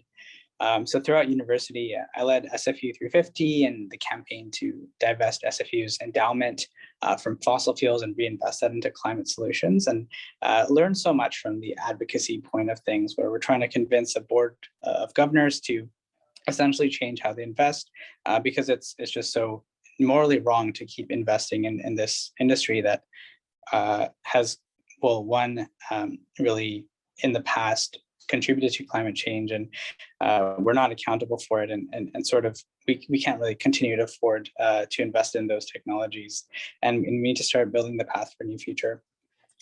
But my technical interest in climate change or climate tech solutions has really spanned an internship in zero emission air conditioning technology, working on recycling technology at Apple, and most recently doing some impact consulting for some clean energy startups.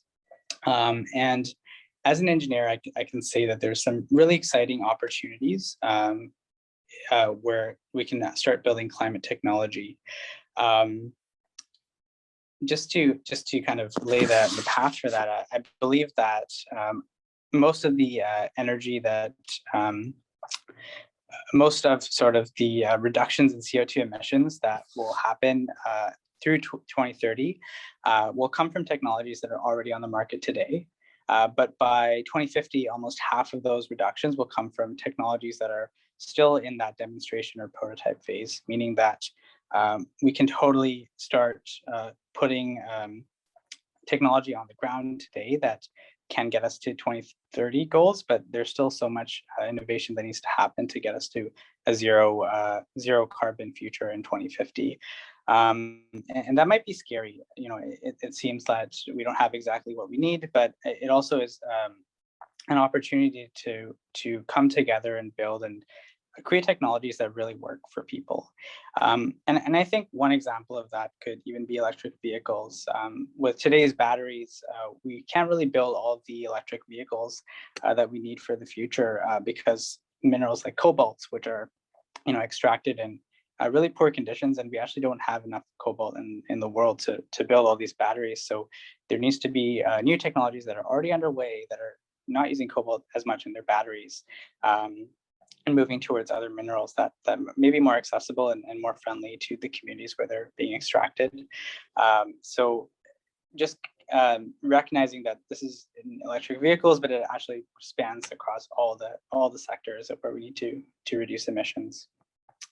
I'd just like to also add that in addition to sort of the technological side, there's such an important justice component as well. And I really like the framework called Design Justice. It's a really neat framework that looks at if we're building or designing solutions that are actually benefiting communities. And when you look at that, you can sort of ask yourself who will benefit from the solution and who will be harmed from the solution. And those are some really key questions to ask across the whole life cycle of the technology you're considering. And thinking of it also from a justice perspective. For example, we look at targets today, and it said that Canada should reduce its emissions 50% or 45% by 2030, at least in that IPCC report. However, because of Canada's past emissions, a fair target would actually be closer to 90% by 2030, which will be quite hard to achieve, but would actually be the fair share target if you look from a justice perspective compared to the rest of the world. And that also applies to how we sort of create the solutions to the climate crisis. Are we really looking at how we're sourcing minerals? Are they really driving economic growth in the communities where they're being extracted, or are they just providing economic benefits to people in developed countries using it? And I believe Alex's point talking about environmental racism and the need for justice is so important throughout this whole design process of these new solutions. The other thing I'll add is it's not just about energy and carbon, it's also in so many areas, including refrigerants, for example. We know that refrigerants produce some byproducts that actually have a global warming potential 12,000 times the amount of carbon dioxide. So even taking action to develop new technologies in other industries could create a really huge impact, and even electrifying some of these heavy industries could be super critical to reach our climate goals. I think it's really encouraging because it's totally possible to achieve net zero by 2050. What we need is really that political will to drive that forward. We need to come together as a society and recognize that we need to build solutions that work for everyone, not just the few. And I'd just like to end off by saying that you can start today. And one example I think of is some of my friends at SFU. They recognize that electric vehicle batteries are a huge problem in terms of what's going to happen after they get recycled. And they came together and created a company that's able to take those electrical vehicle batteries, and turn them into energy storage facilities for remote communities in the north, and really start to replace diesel generators. So that's a super exciting sort of business that came out of really looking at this problem and looking at the solution and starting to just talk to people in these communities that are facing the problems. I think a lot of technology sometimes fails to address that people are going to be using the technology, and it's really about people and those local environments that are able to really that we really need to talk to before starting to push technologies onto people. So there's so many ways to get involved. It could be from working clean energy, or studying or reading about research, or even working for nonprofits who are looking to push the clean energy agenda forward. So I just like to close off by saying it's really important to dream big. There's some really huge challenges, but also some really exciting opportunities ahead of us moving forwards. Even some next generation technologies like fuel cells or nuclear fusion or next generation solar are some really promising avenues, but will require additional research and development to produce. And that'll have to come from all of us today. So with that, I'd like to close off and would like to thank everyone who's here today, and really excited to see the next generation of clean energy innovators that will seize the future. Thank you so much. Thank you so much, Raj, and thank you for joining us from on location. I know being outside of network connectivity is never the easiest thing, and I appreciate you, finding a way to make it work and having that resourcefulness, because what you touched on today was amazing, and we really appreciate the work you're doing, the work your colleagues that you mentioned. That's amazing. Like to have them actually create new solutions on the ground and then turn that into, an entrepreneurial endeavor. That's a great thing to hear about. So thank you for sharing those key points and your lived experience in this matter. Thank you, Raj. So Ali has been a human rights advocate since she was very young, and she focused on climate justice since high school. She co-founded the group Fridays for Future Toronto with her core organizers, which led youth climate strikes in late 2019. She's a public speaker and workshop leader, and uses these opportunities to raise awareness on the urgency of climate crisis through discussing solutions that are available to us as a society and empowering others to join in this fight. She graduated actually this year from the University of Toronto with an economics and public policy degree. And for her work, she's been recognized by the Starfish in 25 under 25 environmentalists, as well as corporate knights in their 30 under 30 sustainability leaders. So we'll be playing Ali's video that she shared with us. Good evening, everyone. My name is Aliénor, or Ali Rougeau. I go by she, her pronouns. It's really a pleasure to be with all of you tonight. Thank you very much for having me. As you might have seen through my bio, I am a climate justice activist, and I'm an organizer with Fridays for Future Toronto. So we're the group that's been organizing the youth climate strikes here in what's colonially known as Toronto. I'm really glad to get to speak after the folks that have gone before me, because tonight you've heard about the big scary parts about climate change and what it's going to do to our country, what it's going to do to our world and to our lives. And we've heard some initial elements about, okay, how we might go about addressing this. But we often get at this point of the conversation around climate change where we think, okay, so what are the actual solutions? And that's a question that usually leads to a conversation about technologies.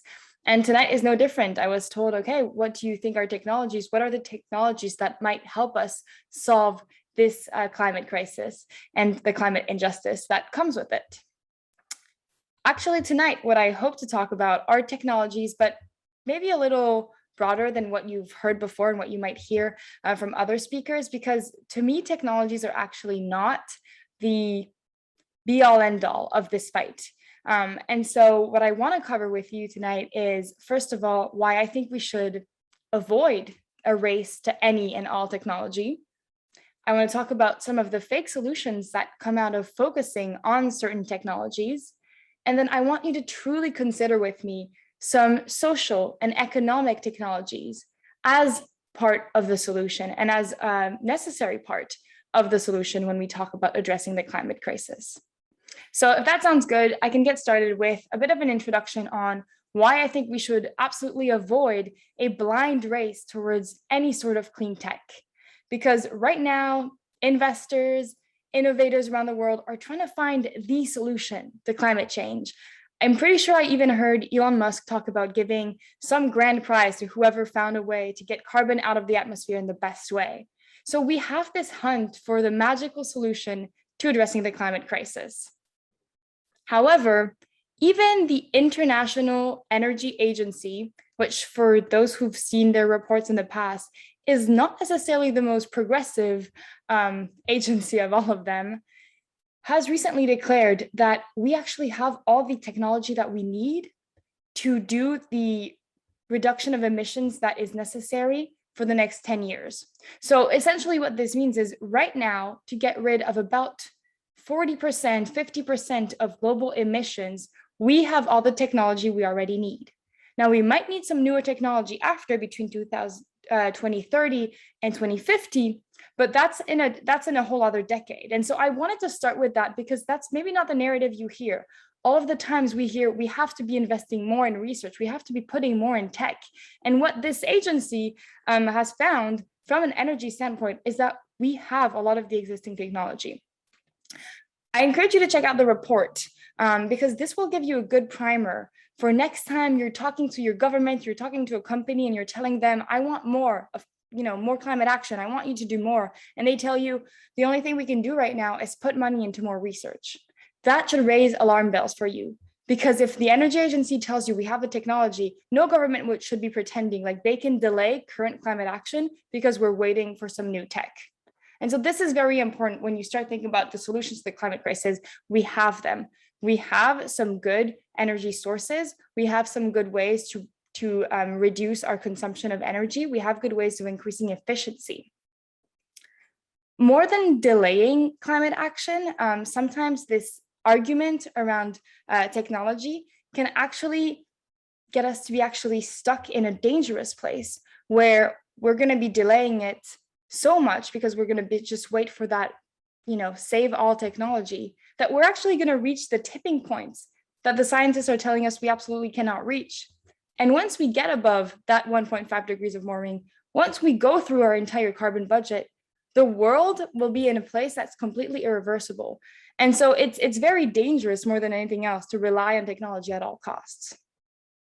Now, the second element of what I want to bring to your attention today is being aware of fake technologies, fake solutions, or those kind of quick fixes that sound so good and investors love them and all of us really want to believe in them because they would just solve all our problems.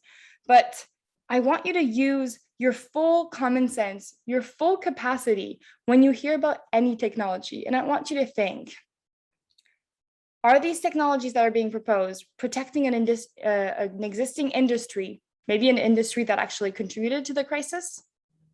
Are these technologies fixing any other of the problems that surround climate change? And I'll speak about this a little more after. Are these technologies displacing investments from proven solutions? So to go a little bit more, I want you to be wary of technologies, perhaps like carbon capture and storage, that are being put forward right now, especially by the oil and gas industry, which, if you need a reminder, are folks that deny the climate crisis and are folks that have been fueling the climate crisis. They're being pushed now as this new technology that will just allow us to not phase out of fossil fuel, allow us to even continue burning fossil fuels because we have this technology. When you hear those kind of simple solutions, you must be a little more critical and you must realize that these are not going to be the way we're going to address the climate crisis. Carbon capture and storage can be very useful to get us to take away the last few carbon emissions, the last few tons that are very, very hard to decarbonize in other ways, maybe in the cement industry. But they should not be the way to address our addiction to fossil fuels. I also want to flag that sometimes they might displace investment. So, for example, blue hydrogen is being put around as a new way of creating cleaner energy. However, a lot of investment in blue hydrogen might actually come at the cost of more investment in solar or in renewables. And so blue hydrogen still uses natural gas, which emits methane, which is a very, very potent greenhouse gas. And so again, think about it. Are we displacing money? Are we displacing capital? Are we displacing resources into something that might still lead to the problem? If so, it's not a solution. Another one that I think is crucial is, are we actually preventing only the climate crisis, or are we thinking in a better sustainable way in general? Because sure, the climate crisis is the one we hear about all the time, but we also have a biodiversity loss crisis. We have an ocean acidification crisis. We might soon enough have too much concentration of certain chemicals in our soil that might just completely unbalance our planet. There's a really good Netflix documentary that just came out that's called Breaking Boundaries, and it shows you that we actually have many boundaries of our planet that we're about to overshoot, not only on climate. And so if your solution to climate change is let's just take away the carbon, but not address the biodiversity loss, not address the harm to nature that we've done in general, then you're just fueling another crisis at the same time. And so again, I don't believe these are solutions. And then the last part about being wary of some of the technology is, are we addressing the root cause of the climate crisis, or are we just putting a Band-Aid? Because the root cause of the climate crisis is not even just our addiction to fossil fuel. We have a system that currently puts profit over people, profit over the planet. We have a system that continues to be extractive. For us in Canada, we live in a colonial system that exploits people and the land. We have to actually think, okay, how did we get into this mess? And if we want to avoid another crisis of another nature, whether it's, as I was saying, biodiversity loss, or maybe it's going to be a crisis because we're going to have too many folks in poverty, we're going to have too much inequality, we're going to have social conflict to a point where we get the societal collapse. If we're not addressing those root causes, again, we're not addressing the climate crisis in a lasting manner. And so we're not giving future generations and even our own generations much of a chance to survive. So I really want to stress, when you have these new technologies presented to you, think in a broader way, and don't just think, how much carbon does it take out, or how much does it replace something we currently have? Think a little more broadly about what got us into this mess and what will get us out in a lasting manner. Now, the last part of my short presentation here is really talking about the social and economic technologies that are also worth investing in just as much as the material ones. I do believe that we need some very efficient materials to isolate my home. I think we need good solar panels. I do think we need, to have all of the technologies that are being developed. But I also know for a fact that without the good social and economic tools, we're not actually going to have the human power to build that infrastructure. We're not going to have the political power to pass the policies and the laws that are going to get us to use that technology. And we're not going to have the capital, the financing to actually make it available to all. And so we really need to be thinking about, what are these human technologies that we should be investing in, putting time, resources, energy, and attention to? So in this context, I want to talk to you about the just transition first. I'll go to a few other ideas after, but in Canada, talking about a transition and a just transition is a necessary part of any climate plan. The just transition essentially, that was very hard to say, means that because we need to decarbonize our economy, because we need to go from an economy that currently exports a lot of fossil fuels and makes cars that use fossil fuels, we have this carbon intensive economy, and we need to go to a decarbonized one. This is going to mean industry is going to have to transform or transition. Some industries are going to have to just completely disappear within the next decades. Others will be transforming, new ones will be emerging. And this transition can happen from the business side all we want, but we need to make sure that the people also transition with them. That means all of the workers currently employed in oil, gas, and even coal have to have a good life within that new economy. But on top of that, we have to make sure their families that also are supported by those jobs in the fossil fuel industry also get a chance to transition. And lastly, we need to make sure that the communities around them that benefit from the revenue also get to transition. And in some cases, that actually implies that some Indigenous communities in Canada that for now have been reliant on revenue from fossil fuels, for example, need to be transitioned. what we need to do as a country is commit to a long-term strategy.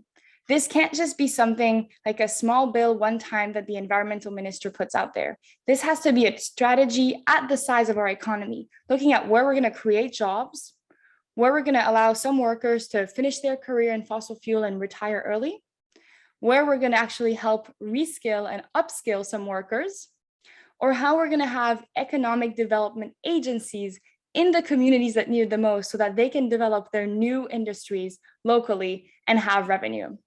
So if that sounded a little hand wavy to you, I understand there were a lot of words in there and I'm happy to talk about it later with you.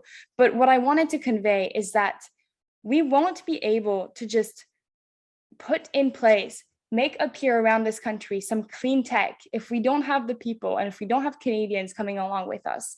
And so we have to invest in the just transition as much as we have to invest in better solar panels. A few last words are other things that I think you should think about when you think about solutions to the climate crisis. And that might be rethinking our economic system as a whole. Now that sounds kind of major, but you don't have to do it all at once. Just think, what about if instead of having the current economy that we have, where we're really based on exploiting, we exploit people, we exploit the land, we take, we use, we dump. What if in case we thought in a much more circular manner? What if we reused to the extent of possible? What if we repurposed? What if we built things to last? That is part of a climate solution as well. We also have to just completely question our notion of prosperity and economic success. Since when is GDP and growth the only measurement? It's only actually been, from an economic history perspective, a few decades of GDP being the one and only measurement we look at. And we can go away from that. We can look at prosperity. We can look at valuing all the unpaid labor that's being done a lot of the times by women or by folks taking care of each other. And so we have to rethink those measurements as well, because they will help us direct ourselves naturally towards a more sustainable future. And then the last thing I'll say is we have to rethink our governance. We have to think about companies and perhaps them being in more cooperative models. We have to think about democracy and true participation. And for Canada, and this one is a little complicated and it's not my area of expertise, but it's one I think we must include in all of our conversations about climate action. We have to think about what it means to be a settler state on the stolen land. We have to think, okay, are we ready to share power? Are we ready to have a nation-to-nation relationship with the nations that were there before us? What is our governance going to look like? These are not easy questions, but these are necessary questions if you want to address the climate crisis in a lasting manner. So I know I threw out a lot of terms. I know I put out a lot of information there, and I don't expect you to have just understood it all. I'm still learning a lot of it. But I hope these have given you ideas of places that you might want to look into as you're thinking about your role in fighting the climate crisis. And with that, I hope to be in touch, and I wish you a very pleasant end of this event. Thank you. Which brings us to our next speaker, who is Erin Whittingham. Thank you so much for joining us, Erin. She is from the Nature Network. She's an organizer with Nature Canada. Erin joined Nature Canada as an organizer in September 2020, and her passion is really for an equitable and just world. And this led her to get involved in energy, climate, and degrowth movements in Ottawa, Canada, and in Europe as well. She's passionate about empowering climate change and change at the local level. And this local change should be felt across the country. She feels very hopeful about the challenges that we face today because of what's going on, especially like the groups and organizations and youth on this call. And she's working through collective means to find solutions and take action. Thank you so much for joining us, Erin, and we'd love to hear from you. Hi, thank you. Thank you so much, Usa, for that lovely introduction. Happy International Day of Youth to everybody watching. Thank you to the Foundation for a Path Forward for inviting me to speak, and to Starfish Canada. I'm excited to be here, so I'm just going to go ahead and start sharing my screen. There we go. Okay. So as Yusuf said, my name is Erin Whittingham and I am a nature network organizer with Nature Canada. Before I begin, I would just like to pay my respect to the Algonquin peoples who were the original caretakers of Ottawa and whose traditional unceded and stolen territory that I call home. And I would just want to share a bit about why I chose this photo here on the right of the oak tree. So this is a pretty mighty oak, and a few years ago it was damaged in a pretty bad storm. You can see that a huge chunk of it was ripped off in the winter storm, and yet this tree is still expected to live for many, many more years. And I just see so much strength in this tree, and I see so much strength in the Indigenous peoples and communities across the country who continue to face ongoing violence as a result of colonization. And so I would just also like to pay my respect to all the Indigenous peoples across Canada, as well as say that I recognize my responsibility to decolonizing these lands, as well as excited to be a part of doing this work. So at Nature Canada, just a little bit about who we are and what we do. We are an environmental charity, and we have been one of Canada's voices for nature for the last 80 years. We work to ensure solutions to the dual crises of biodiversity loss and climate change is a government priority at all levels of government. And we do this because we believe that nature lovers need action on climate change. To reverse species collapse and restore the natural world, nature lovers need the 2020s to be a breakthrough decade for action on climate change. And alternatively, the climate change movement needs nature lovers. Without the help of the nature community, which is a very large community across the country, we believe that the climate change movement will struggle to create that groundswell of action that we need to address climate change. And so we are out there on the ground telling nature groups we need to seize the day. And that's what we've been doing. We've been building a nature network of around 1,000 nature groups across the country, working together on some different programs. So we've been organizing, mobilizing, and engaging these 1,000 or so nature groups on programs such as nature-based climate solutions and reforestation. And that's my main role, is organizing on reforestation and working with nature groups and local community groups who want to engage their municipalities on the federal 2 billion tree program. We also have a bird-friendly city program, which is a certification that nature groups can work with their municipalities on to make their cities more friendly for birds. We have a neighborhood program that focuses on getting youth into nature, urban nature, with a special attention to supporting racialized youth in nature. And lastly, we have a protected areas campaigns that focus on terrestrial and oceans and ensuring that the federal government meets its target of 25% of land and oceans protected by 2025, and then further 30% protected by 2030. So those are just a few of the programs that, that we are organizing nature groups on. And right now we have started to do some research that looks at the relationship between race, income, and tree canopy cover. And this is a project that we are just starting to develop. But this research idea actually came about as a result of research that was presented to us by Jacqueline Scott and Ambika Tanidi. And there's a lot going on here on this, on the screen here, and I'll walk us all through it. But essentially the research looks at Toronto's demographics and urban forest distribution. And so if we look at map number 1, this shows where people live in Toronto based off of the color of their skin. And the blue areas are areas that are predominantly white, and the orange and red areas, those are communities that are predominantly Black, Indigenous, people of color. In map number 2, we have family income. So the green areas are predominantly high income earners, and then the red and orange are the low income earners, and yellow are moderate. The yellow areas are moderate income earners. And lastly, map number 3, this shows tree canopy cover. So green, high tree canopy cover, and red and orange, low tree canopy cover.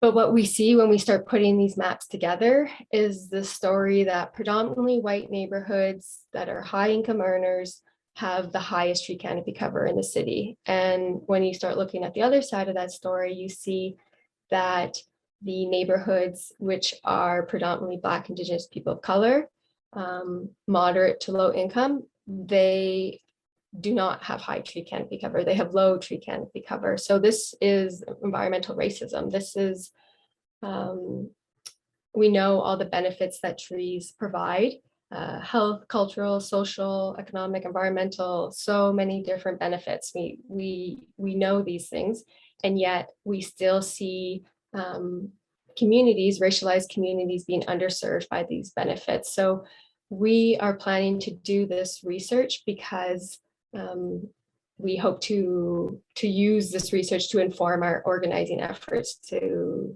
be able to go out into communities and say, hey, like, let's, who wants to do something about this? But it's important to also to correct these things, to change these things in a way that doesn't lead to gentrification. So that's something that the research is also going to investigate. And we see this research as so important because if colonization is an economic project, and if our economy and its pursuit of economic growth is at the core of our environmental crises, then we need to dismantle colonialism and racism. We need to do this because it is imperative if we are to reverse the twin crises of climate change and biodiversity loss.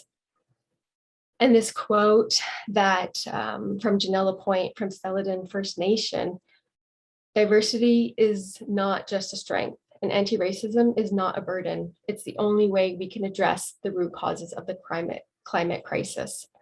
Anti-racism is how we will win. And I love this quote. I find it so empowering. I find it exciting.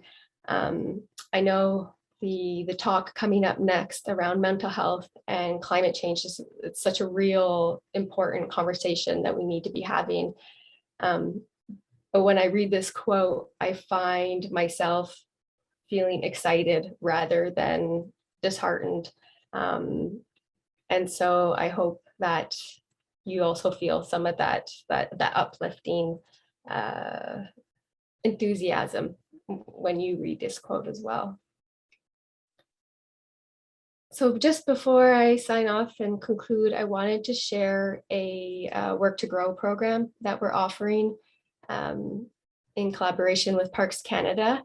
And essentially it's a 50% wage subsidy to employ BIPOC youth and nature organizations. And this program came about as a result that a recognition that racialized youth face unique barriers in finding jobs in the nature sector. And the link is there, and check it out if you're a job seeker or if you are an employer and looking to get some new employment or new employees. Hopefully this can help in that process. So thank you so much for having me speak today, Youssef, and the whole team that put on this this evening. If you have any questions or comments and want to reach out, my email address is there. And yeah, happy International Day of the Youth to everybody. Thanks very much. Thank you, Erin.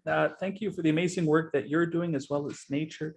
It's been great working with you guys. I really appreciate how you're sharing practical solutions and the research you've shown. I will say it's shocking to see that even now, how environmental racism is impacting communities. Those who need it most aren't receiving the benefits, and they are the ones who are suffering the most. It's a challenge that I agree completely. I think most folks on the call will agree that we have to be we have to be anti-racist in thinking about how to bring forth real change that affects environmental change. So thank you for highlighting that. It's incredibly important. A great work you're doing, Erin, and I look forward to working with you and hearing from you in additional events in the future. Thank you so much. So that really now will help to start the next panel that Erin talked about, which is addressing mental health and well-being for youth related to climate change. Our first speaker is Chuk Obendo, the founding director for Future Ancestors Services Incorporated. Future Ancestors Collective is a growing database of content created and curated by them that focuses on the teachings of various anti-racism, climate justice, and ancestral accountability through a decolonized way of being. Now, Future Ancestors is an Indigenous and Black-owned, youth-led professional service social enterprise and startup that advances climate justice and equity with a lens of anti-racism and ancestral accountability. I will say that's one of the first times I've heard it, and I really love the idea. Their goal is to create a space where people can come to create their own understandings of what it means to be a future ancestor and how we can honor that responsibility. Chuk, thank you so much for joining us, and we look forward to hearing from you and your perspective on this issue. Thank you. Amazing. Merci beaucoup. Merci beaucoup. So, salut tout le monde. Je m'appelle Chuk Obendo, comme c'était mentionné. My name is Chuk Obendo, and I'm super French. So, although I'll be doing this presentation in English, I have bilingual slides. Follow along in your language of preference. And if I randomly accidentally change to French, je vous prie de m'excuser, mais aussi comme tous mes diapos sont bilingues, donc vous pouvez suivre. So when it comes to talking about mental health and young people, I wanted to focus on some of the things that I feel like we don't really talk about, the things that we take for granted as normal. So the concepts of space and time. And so with that in mind, we're gonna jump right in, and bonus to anyone who asks me why I picked a picture of an apple for here. Okay. So let's dive in. Little quick bio on me. Je suis Franco-Albertain, originaire de Calgary. So I'm a Franco-Albertan from Calgary. I'm not from Quebec. Shocking. And I'm currently completing a PhD in medical geography at the University of Ottawa. So medical geography is a field of study that looks at the ways in which place impacts human health. And so that's sort of really largely incorporated into this very brief presentation I'm going to give you.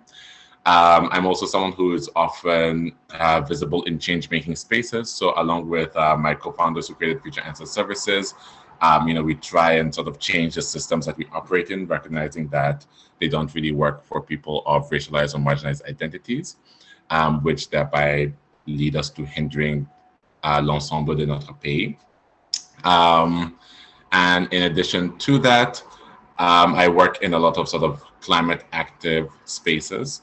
So really my passion is the environment. My passion is, protecting nature. My passion is really making sure that we create human habitats for us to live in, that our societies become human habitats that recognize that human beings are part of nature. So, bonjour y'all. Quick little note on Future Ancestors. Yusuf gave a phenomenal introduction to our organization, so I won't say much, but essentially we are a Black and Indigenous-owned youth-led professional services enterprise that seek to advance equity and climate justice through a lens of ancestral accountability. And I may touch upon that later if we have time, but otherwise let's hop into it. So the first thing I want to chat about is the concept of time. Time is a colonial construct, and this is something that a lot of us don't realize because we assume time is the way it is. But actually, time is a colonial construct. So the colonial entities, when they colonized the world effectively, they used time as a means to dehumanize racialized peoples, right? So for many of us who are racialized, we come from communities where we often joke about, oh, that's African time, oh, island time, oh, this is sort of indigenous time, right? It's like, oh, we show up late for things, or, we don't really respect sort of the clock, and we laugh about that. But in reality, that was used as a way to say that we are subhuman, right? That we are less evolved because we're unable to follow a clock. Without that realization, that understanding that each of our cultures had a different understanding of the notion of time and how time passed, right? So to give an example, in Uganda is a country that is on the equator. Time was measured according to the movement of the sun. And so because time was measured according to the movement of the sun, and since it's an equator-based country, the movement of the sun doesn't change year-round like it does in Canada. It also essentially meant that as long as you arrived and the sun was in the same position in the sky, you were on time, right? And so today, the way that sort of manifests is a lot of time if someone says show up at 2 and you show up at 4, you're still on time because the sun is still in approximately the same-ish position, right? But if you showed up at like 6 p.m., you are late. No matter who's looking at you, you're late because the sun is in a different position in the sky. If you look at certain groups like the Ojibwe, time was measured according to the blossoming of plants, right? So you have sort of that month where strawberries blossom. And so people would say, let's meet here when the strawberries blossom. And as long as you are within the period of time when the strawberries are blossoming, you are on time. If we take the two colonial languages and cultures that have shaped what is currently Canada, the French and the English, even their understanding of time is different, right? So in English, numbers are numerically broken down into 5s and 10s, whereas in French, numbers are actually broken down into 10s and 20s. And so we often say that French are fashionably late, but the reason why they're fashionably late is because they view, as long as you're within sort of a 20-minute time span, you are on time. Whereas in English, we tend to require people to be within a sort of a 5-minute time frame, right? If someone shows up 5 minutes late for a meeting, they're still relatively on time. We're not really upset. If they show up 5 minutes early, they're gung-ho, but they're not super early that it's uncomfortable. But in French, if you show up 10 minutes late, that's fine. That's, it is what it is. Life is a thing. But if you showed up over 20 minutes late, all of a sudden that's insulting. So in recognizing that time is a colonial construct, we also recognize what that effectively has done to our society. So in colonizing time, we colonize the way people see and use time. And so we have linked time to efficiency. We've linked time to productivity. And that's something that really impacts a lot of young people, because something that you've probably noticed in hearing everyone's bios, a lot of young people on this call are doing many things. We're in school, we're launching initiatives, we're leading organizations, we're leading clubs, we are participating in elections, right? We are doing the most. And so we have a lot on our plates. And so that often creates a lot of stress, that creates a lot of mental health issues. And that's because the way we understand time is we link time to productivity. If we're not being productive, we are wasting time. And that kind of toxic relationship with time makes it really hard, right? It makes it very hard to rest. It makes it hard to relax. It makes it hard to, quote unquote, take time off, because we see that time as something we could be using to advancing one of our multiple projects or starting a new initiative to fill in a gap that we're noticing. And so at Future Ancestors, we have come up with a decolonization of time policy. And that's something that I challenge all of you to do, is to think about how you want to decolonize time. And so for us, and I'm going to click on that policy, for us, the decolonization of time effectively means that we prioritize our well-being above imaginary deadlines, right? So we have honest discussions early on in our relationships with clients about our boundaries. We honor our team's health and well-being above the colonial experience of time, and openly share this commitment with our clients. And so we empower our team members to resist deadlines and schedules that do not honor their time or schedules, take time away from work for healing and well-being, and turn on our out-of-office notifications whenever needed, right? We really sort of prioritize health above time, because time can always be, regained. Health cannot, right? It's a really interesting relationship. So we've got sort of that piece. And I'm going to be providing the slides as well as the link to our policy to the event organizers to send to people who registered for the event. So you will be getting these. The next thing I wanted to talk about was space. So let's situate ourselves. There's actually a difference between space and place. In French, it's sort of the same word. So we talk about espace géométrique et espace conceptuel. But essentially, a space is a location. So essentially, a space is sort of the four walls of a room. That's a space. It's just a physical place. But a place, and now here's what gets interesting. A place is more than a space. A place is when a space is imbued with emotions. It's imbued with memories. It's imbued with humanity. It's imbued with meaning, right? And so the idea behind the distinction between space and place is that a space is just a space, but a place holds some sort of meaning and value for us. A place creates a dimensional component where at this point we're no longer sort of in the four walls of a room, but it is a bedroom, it is a living room, and it is, you know, my mother's favorite room. It is my father's game room. It is a room where I put in all of these posters and all these different things. It's a room where I've cried when I'm sad and I've laughed when I'm happy. Or it's a room where I received a lot of verbal abuse. Or it's a room where, you know, it's always colder than you'd say. We add meaning to places. And the reason why this is important is because, once again, when we talk about mental health, when we talk about anxiety, when we talk about depression, when we talk about burnout, we have a habit of talking about the issue without talking about where the issue happened, right? And whenever we get any sort of disease, any illness, and I'm going to say generally, but really, you know, we're talking in the context of mental health, theoretically, you and the disease have to be in the same place at the same time for you to have it. And so where you get the disease is equally as important as the disease you get. And so in recognizing mental health as being equally as valuable as physical health, where you get depression is equally as important as the depression itself. And so in recognizing that, we then start realizing that there's places that offer us spaces of healing, right? So there's places we go to when we're heartbroken that make us feel comforted. There's places we go to when we're sad that make us feel appreciated and comforted.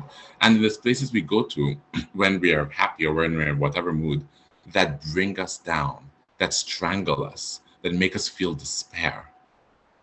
And so it's so important to recognize which places bring you joy versus which places hurt you and harm your soul. And so this can take many forms, right? But the importance is crucial because there's a couple of studies that have been done on therapeutic landscapes that show, so I'm going to cite a study that was done in Thailand. And this study in Thailand showed that women who got breast cancer were more likely to heal faster. And when I say heal faster, I mean they've gone through chemo in the hospital and now they're sort of in that recovery stage. They were more likely to heal faster when they went to places that held therapeutic meaning for them rather than simply just staying in their hotel room. Sorry, when I say hotel room, I mean hospital room, in their hospital room. And so place is a significant impact on our well-being. And so that kind of goes back to what Aaron was talking about, where when we talk about the importance of trees have been demonstrated to reduce people's anxiety, give people feelings of positivity and joy, enable people a sense of peace and a sense of rest. And so by denying people access to trees, we're creating places that are harmful to their health, places that don't inspire a sense of healing. When we think about equal anxiety, when we think about all that's going on with our climate, when we think about our futures and how our future is potentially in jeopardy, we also need to think about places. I need to think about which places allow us to rest in our fight for the climate, which places allow us to rest in our fight for the environment, which places allow us to rest in our fight against racism, which places make us feel welcome, which places make us feel worthy, and which places harm us. And when we think about the place that harm us, we also need to ask ourselves, why does this place harm us? It's not enough to know that a place harms you, but it's also figuring out why a place harms you. Using myself as an example, I went to Toronto for the first time since 2013, a couple of weeks ago. And I remember just feeling very oppressed in the city and just feeling very negative. And so I know Toronto is not a place that I feel comfortable in. I know it's not a place that makes me feel at ease. But I had to sit down and analyze, why is it that I don't feel fully comfortable in Toronto? And I realized the reason why I don't feel fully comfortable in Toronto is because Toronto has a very sort of well-known history of racial segregation and police brutality against people who look like me. And so while I may not have experienced that firsthand in Toronto, I feel the vicarious trauma, so that's secondhand trauma, by seeing people who look like me go through these experiences. And so when I enter a place that I know has harmed other people that look like me, I feel that secondary harm. So in recognizing the impacts of place on our health, we can then choose to be in places that, if we have the power of choice, choose to be in places that support us. And if we're in places that harm us, we know what we need to deconstruct in order for us to stop feeling that sense of harm and that sense of discomfort. So to end, I want to leave you with these 3 questions to ask yourself in your efforts to improve your mental health, and your efforts to ensure and support the mental health of the other young people around you, whether you be an elder young person or whether you be a non-young person who has many young people who look up to you. So my first question is, which places have a therapeutic influence on your health? Name them, figure them out, have them written down in your diary. Do you have to fly there? Are you able to access there via bicycle? Are you able to walk there? Are you able to recreate some semblance of that space in your home? Which places have harmed your mental health and why? What do you need to dismantle in these spaces so that people who look like you, people who have similar ways of being to you, people who think like you, are not harmed in these spaces the same way you are? And how can you change your understanding of time to support your mental health? How can you decolonize your understanding of time so that you're able to rest and truly rest, not thinking about the things you have to do, but rest and know that your rest is valid? How are you able to change your understanding of time so that all that you have on your plate, all the passion projects you have, all your academic visions are not burdens? And how can you change your understanding of time so that burnout is no longer something that you're worried about feeling? And also, just as a reminder to people, you can feel burnout from doing too much, but you can also feel burnout from doing too little. So you have to find that right milieu, that right middle place for you. And I want to share this quote by Bambra. Politics is the fundamental cause of our health divide. So in thinking about how time is a tool of colonization and has been a tool weaponized by colonization, and how we still have debates as to whether we should have a 4-day work week, whether we should allow people to take more than 2 weeks off, whether we should offer sick days and sick time and sick leave, and who's allowed to take parental leave and for how long and what do they get paid, and can we not hire someone when they're going to have a child because we know they're going to take parental leave soon? Those are politics impacting our understanding of time. And then politics impacts our understanding of place, right? Politics is imbued into every place, into every city, into every room. Politics is imbued in that. And so politics is the fundamental cause of our health divides. And it's something that we need to integrate into understanding of large metaphysical concepts such as space and place and time. So that is all for me. Here are my contact details. Feel free to follow on Instagram. Feel free to hit us up. We love hearing from people. And merci beaucoup. Merci beaucoup, Chuck, as well. And we really appreciate you sharing your voice.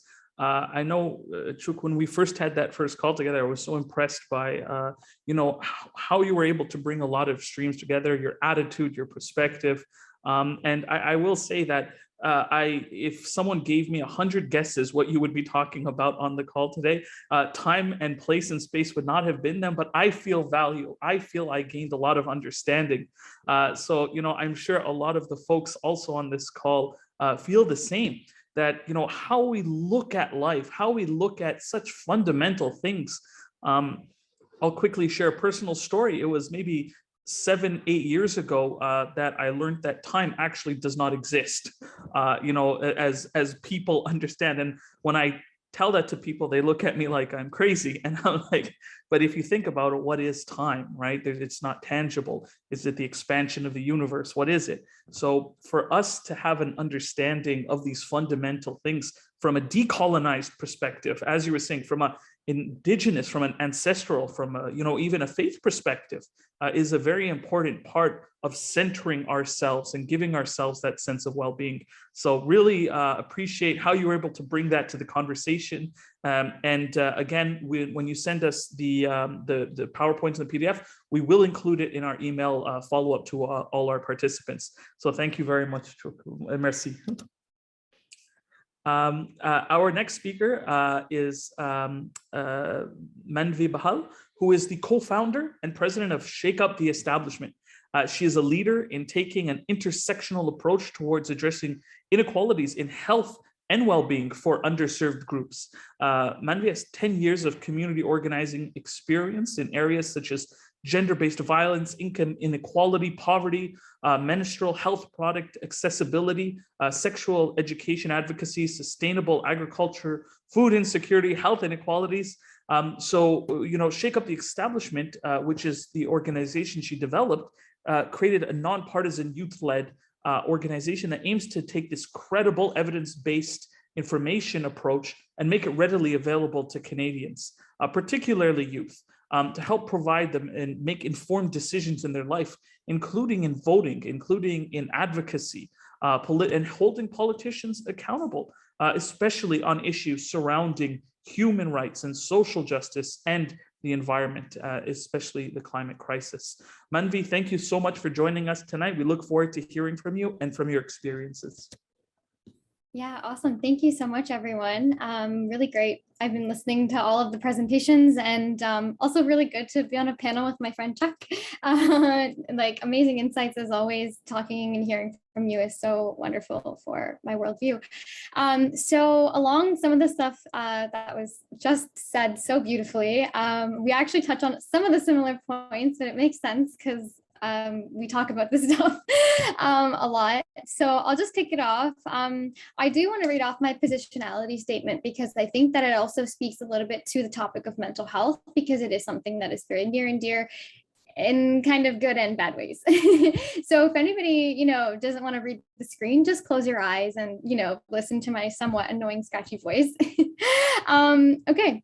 So as I often ground my bare feet on the grass upon the unceded Musqueam territories that I am grateful to live, work, and thrive upon at present, I often breathe in the summer breeze, and I let it fill me with emotion. I thank the trees and I drink chai, hoping some of the peace that I often feel would transcend to my ancestors, to let them know that the world they wished for us all will manifest in due time, and that their efforts were not for nothing.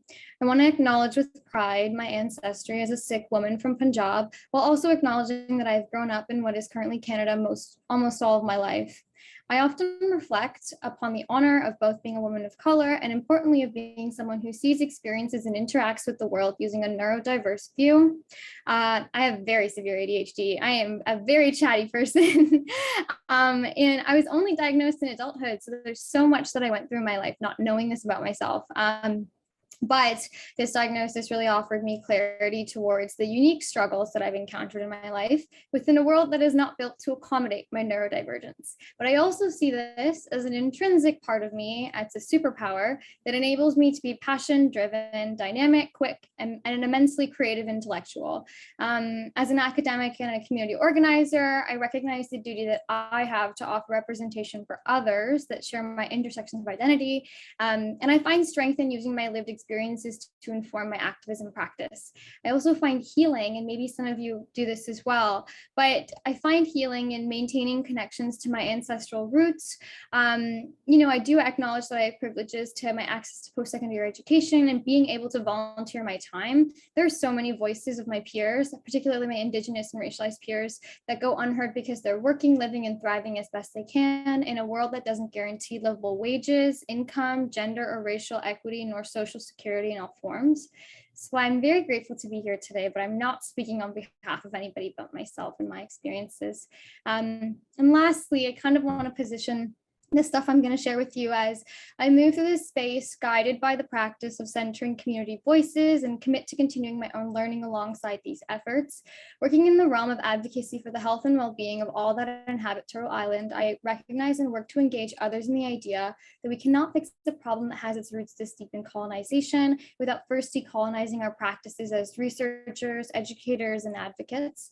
So I lead by encouraging non-Indigenous allies that wish to help to take up less space where we can, offer more to the collective recovery of the land and its peoples, as we are all treaty peoples. And even on unceded territory where I am, I still consider myself having a role within being a caretaker of the land and being a part of the community actively in ensuring that we do have a livable future for everyone here. And so lastly, I think that it's important, you know, all these efforts together will really help us move forward towards our collective liberation from these oppressive systems for my fellow racialized peers and also my Indigenous peers. Going from there, little monologue on me. Now you know a lot about me and my brain, but I kind of wanted to pivot into why it's important to get involved in community organizing. Maybe I can make this bigger.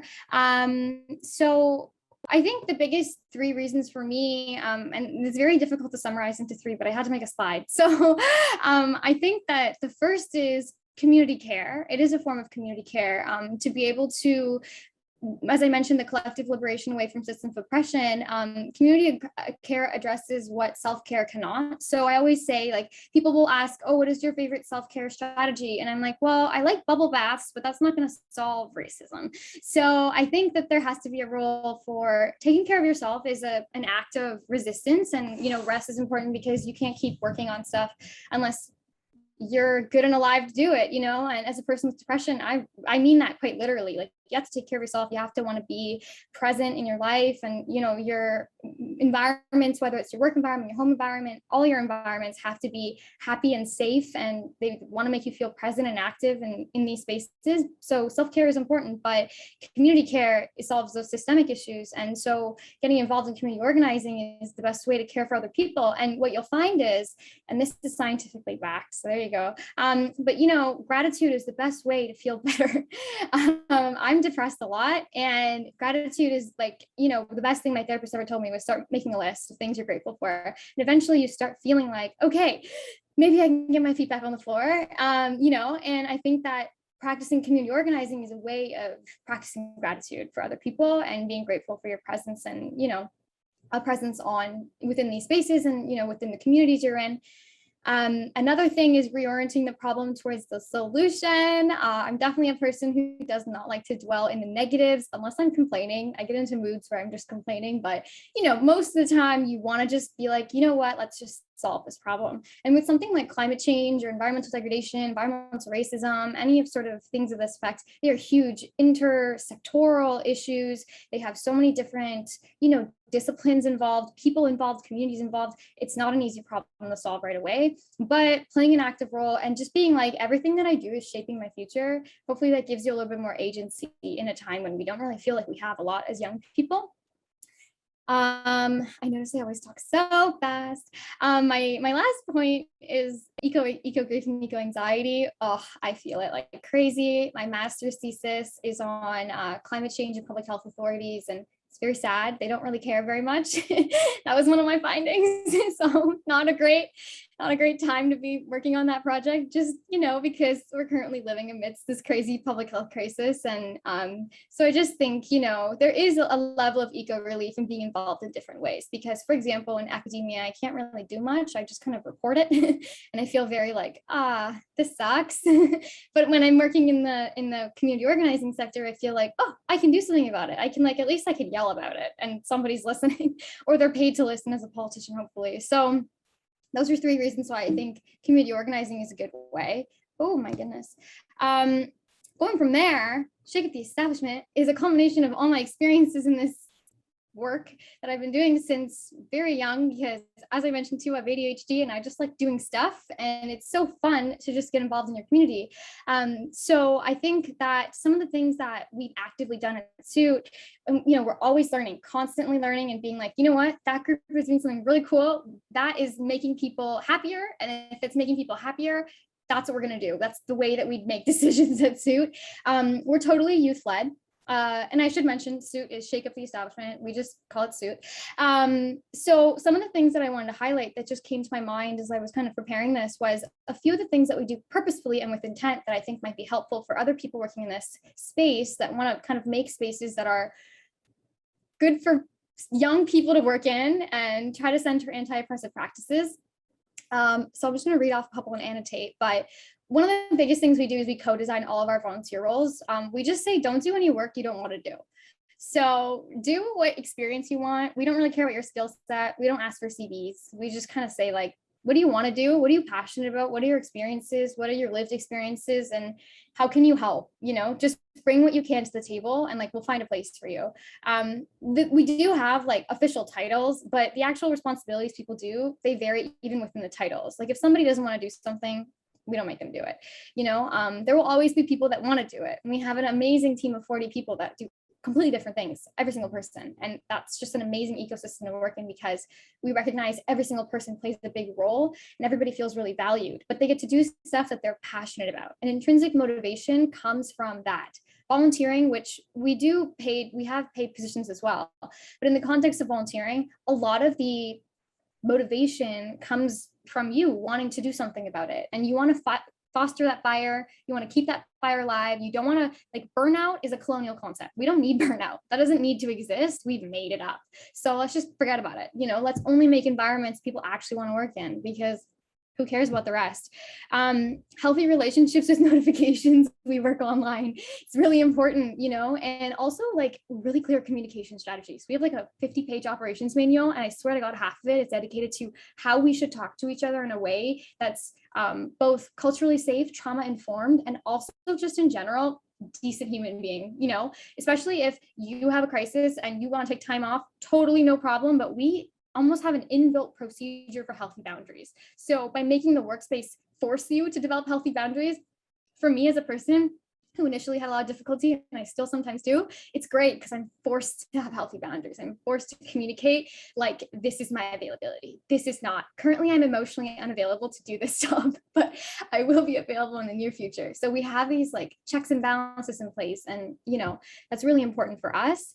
No questions asked, time off anytime, because who cares? You know what? The situation's not going to be over in a day. Let's just like live our lives. We have to realize we're human beings. We're not robots. That's something that I learned on my antidepressants. So again, if you're prescribed medicine, take them. They're really great for you if you would like to. I just think there's a huge stigma against it, and there shouldn't be, because, you know, I think that things that help you feel better are good for you. So just as a side note, do things that are good for you. Number one priority, safe spaces, really, really important for us. It's like above all else. Sometimes we even have decisions we're making and we have to decide between two things. And the way we decide is we say, which one helps us maintain the safety of our space? Which one continues to help people, allow for them to be authentically themselves? Which one XYZ. So, you know, we'll go in that line of thought. That's pretty much how we make most of our decisions at Suit, is just, is this going to maintain the safety of the space? Is this in line with our values, our anti-oppressive practices? Let's give it a thought, come back. That's how we decide what we do. For example, we're going on a 3-month hiatus after the federal election. We worked really hard. Sneak peek, we have a huge campaign plan for this election. It's called Not Voting Effing Sucks. And it's just for youth, by youth. It's great. It's going to drop the minute that the campaign goes, like minute that the federal election is called, if it's called on Sunday. But we decided, okay, we worked really hard. Let's take 3 months off. So, you know, October to December, we still have pre-planned stuff, but a lot of our team members are in school. We're young, whether you're paid or not, you deserve time off. So we're just going to do that.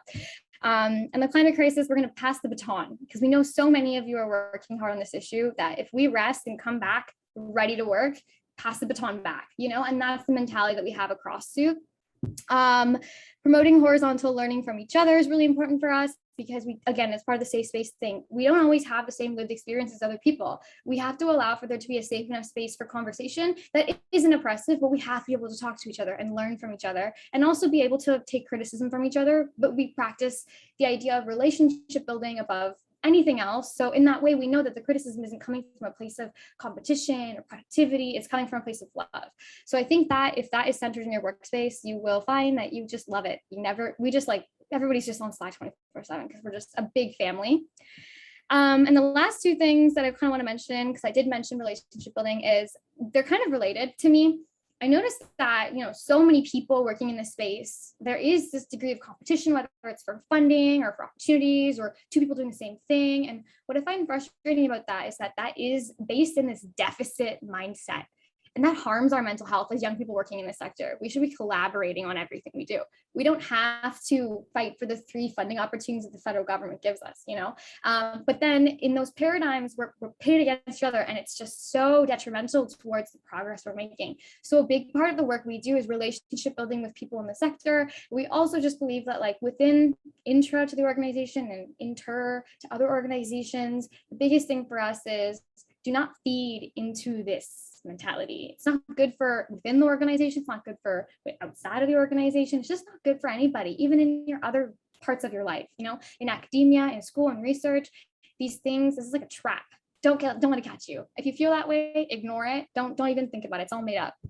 And so we really want to prioritize well-being over productivity. Humans are what matter to us. And the big thing is impact over influence. So it's like, we might not get all the money, we might, not do all the work, but if everything we do, we feel like we had a good impact and we work directly with the communities, that also helps our work. And so the big reason I wanted to mention these things is that these all relate to the way that we also, kind of how Chuck was mentioning, like the space that we create impacts the way that we work. And that this is how we maintain these positive spaces when reports like the IPCC report comes out and you just feel like, what are we going to do about it? But then you have this safe space. We have like positive vibes channel, all these channels on Slack. We have all these like ways of being a community, and social isolation is a big reason why mental health is such a prevalent thing. So we break that social isolation by promoting collaboration, by promoting relationship building, and these things are really anecdotal towards that isolation. And lastly, I just want to say, like, give what you can, take what you need. You don't have to be all these people. You can be 1 or 2 of them. You can be none of them. There's so many more. These are just a few of the ones that we see in Suits. So we kind of made this, and I often guest lecture, and I'll show this because I want to tell people that there's so many different places for you in this kind of work. But realizing that us working together is what gets us to where we're going. And it also keeps us healthy and safe. And it makes it fun because it is a very upsetting topic, to say the least. We already know that. By making healthy boundaries with, like, knowing your skill set, but also being open to growing, learning from each other, being like, I'm not this person, but I know you are. Let's work together. These are ways that we grow in the sector. But I just think that these things are really important to kind of make this place of activism a happier place to be, So I'll cut myself off there. And yeah, that's all. Manvi, I can't even begin to tell you how awesome that was. I was smiling like ear to ear throughout the whole thing. There's so much value in what you just shared, especially for the well-being of folks in the NGO space who are, they are trying to keep doing this work. They are trying to keep their spirits up, their family spirits, their colleague spirits. The perspective that you took on this, like, I really hope you can share those slides, because again, and I'll include it in the email that we sent to everyone, because just endless good ideas like the ability to take time, right, to look at what you need to do and then say, hey, is this going to help us in our safe spaces? Is this building a meaningful relationship? Is this a good idea?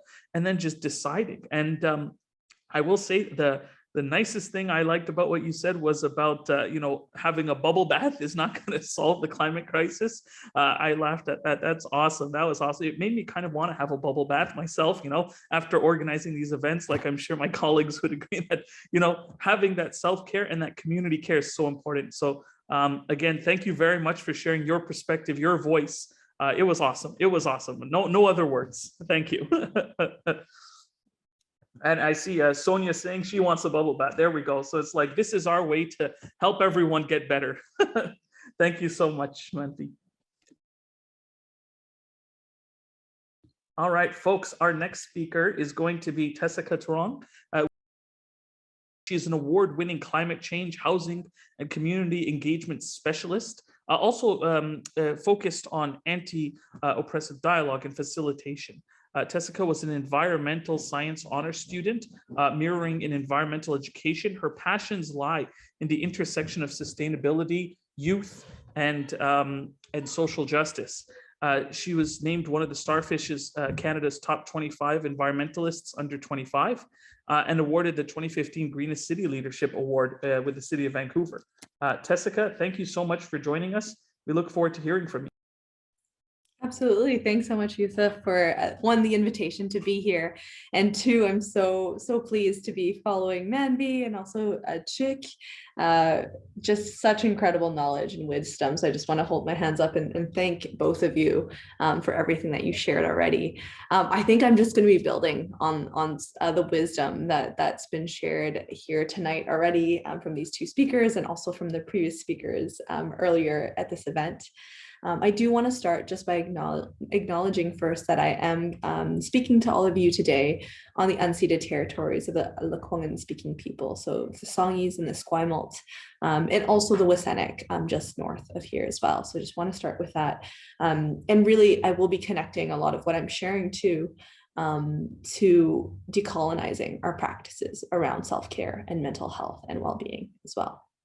Because I think, as both Shuk and Manvi have already articulated, is that so much of the rest that we need and the stress that we deal with on our daily basis is connected to these systems of oppression, right? Is connected to our positionality, is connected to the places that we work and the way that people perceive us in our day-to-day. But before I begin, I want to actually start by maybe modeling a little bit of that. I know many of you might have already had a really long day and you're joining us for another 3 hours and just really offering some gratitude for that. But I wanted to create some space for all of you to really just check in to yourself, to what you need after this event is wrapped up as well. You know, maybe it is that bubble bath as Sonia and Yusuf have mentioned, and that Mandy so kindly shared or offered up as a way to take care of ourselves, right?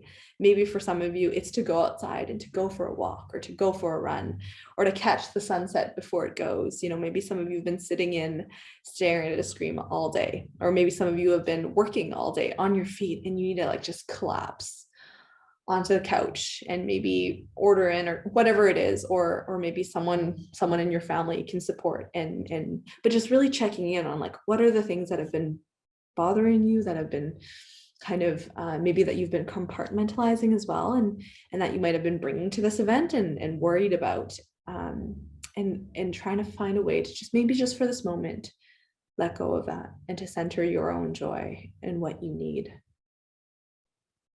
And so often with self-care and with community care, I don't like just talking about self-care, is that we just need to create this space, right? Because we each know what we need to take care of ourselves and often what we need to take care of each other. The challenge is carving out that space and making it a priority to take care of yourself and to take care of the ones around you when you can. And that's really where I want to start, just with this grounding for us to really just do that check-in, because all that I want to share and that I offer to you, I also want to share from my positionality.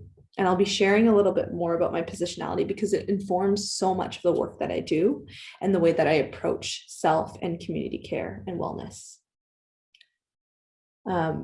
Just to introduce myself, my name is Tessica Trong. I also go by Zhang Chiying, or Trong Tuan, en français, Tessica Trong.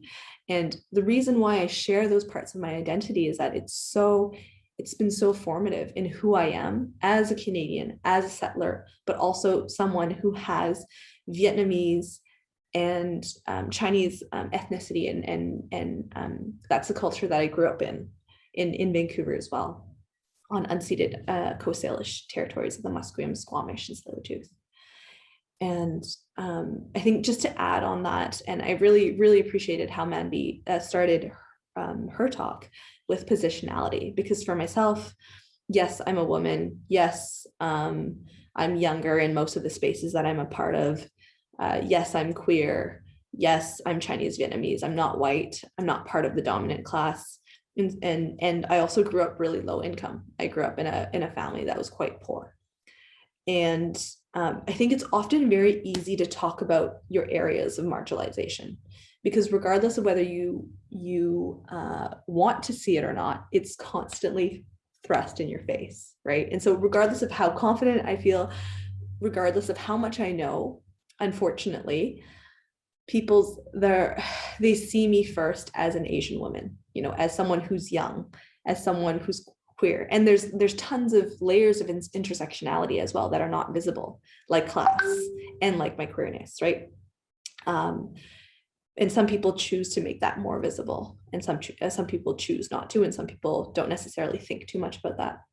But the reason why I share my positionality is because I also want to share the areas where I have a lot of privilege, right? The fact that I speak English fluently, that I grew up in Canada, that passport privilege, the fact that I'm an able-bodied cisgendered person, right? The fact that I have a university education, right? The fact that I have intergenerational family, familial support, right? Like the fact that I was talking to a friend earlier today, and despite the housing affordability crisis in this part of the world, I know that I wouldn't be homeless because I would be passed from family to family to family before I would ever end up on the street, right? And that's a form of privilege, right? That we don't necessarily have language, or that's not necessarily easily quantifiable, but it's a psychological privilege that I have, right?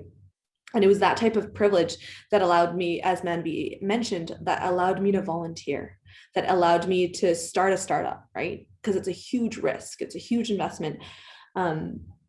But I think what years and years of activism has taught me, and continues to teach me, because I won't say that I've learned this lesson at all, is the importance of self-care and community care. And I will never say self-care without also linking community care, because it's impossible to take care of yourself in a world that's ill, in a society that's ill, in an environment that's ill. And that's why so many of us, you know, even if we might be insulated by some level of our privilege, we're not well, right? This mental health crisis, like the climate grief that Manvi talked about, this feeling of social isolation, it's all connected to the sickness that is part of our society as well, right? And so one is not necessarily linked to another, right? So the bubble bath can make us feel better, but it's not going to solve climate change. It's not going to solve the affordability crisis. It's not going to solve the opioid crisis. It's not going to solve climate change, like any of it, right? It can make us feel better and make us feel more recharged to go back and do the work. But I think it's also this worship of work, right? That we need to question, and that we need to decouple from our own self-worth, and we're human beings first, not human doings. And so much of this Western world, and the world that like I was culturally raised up in, with a Chinese Vietnamese background, was also like so much about focusing on work. And so even the concept of rest was one that, as someone who's a daughter of refugees and immigrants, was completely novel to me. I had never seen my parents rest. I don't think they know what rest is, right? Fleeing a war-torn country, you know, living in refugee camps, being in concentration camps, like fighting in a war, like you're just fighting to survive, right? And so much of that, I never blame my parents, right? Because they just did what they needed to do to survive. And that was a skill set that they developed in that environment. And I'm sharing this because for many of us, you know, unless you're Indigenous, many of us are settlers or we're displaced to Canada, right? We're settlers, and either by challenge or by choice, right? Some of us immigrated because we had the financial means to, and some of us were displaced and came here for political reasons or political instability, as refugees, as climate refugees, as this will become more prevalent. And the reason why I talk about those pieces is that the opportunity that we have as folks growing up in what's so-called Canada, Turtle Island, unceded Lekwungen territories for myself and for the territories that you're part of, is that those are skills that we don't necessarily have to lose, but we also need to assess whether those skills are useful for us in our environment now. And for me, I had to realize that rest was a skill set that I needed to develop. Like self-care was a skill set that I needed to develop, because that's not necessarily one that my parents and their families and their my grandparents knew, because they came from such a level of poverty. And so when I talk about self-care, I think often, at least for me, I had to destigmatize a lot of it, because so much of it has been so commercialized, is actually quite colonial, like, you know, appropriates from cultures that are not their own, are very patriarchal, you know, cost a lot of money, so are class prohibitive as well.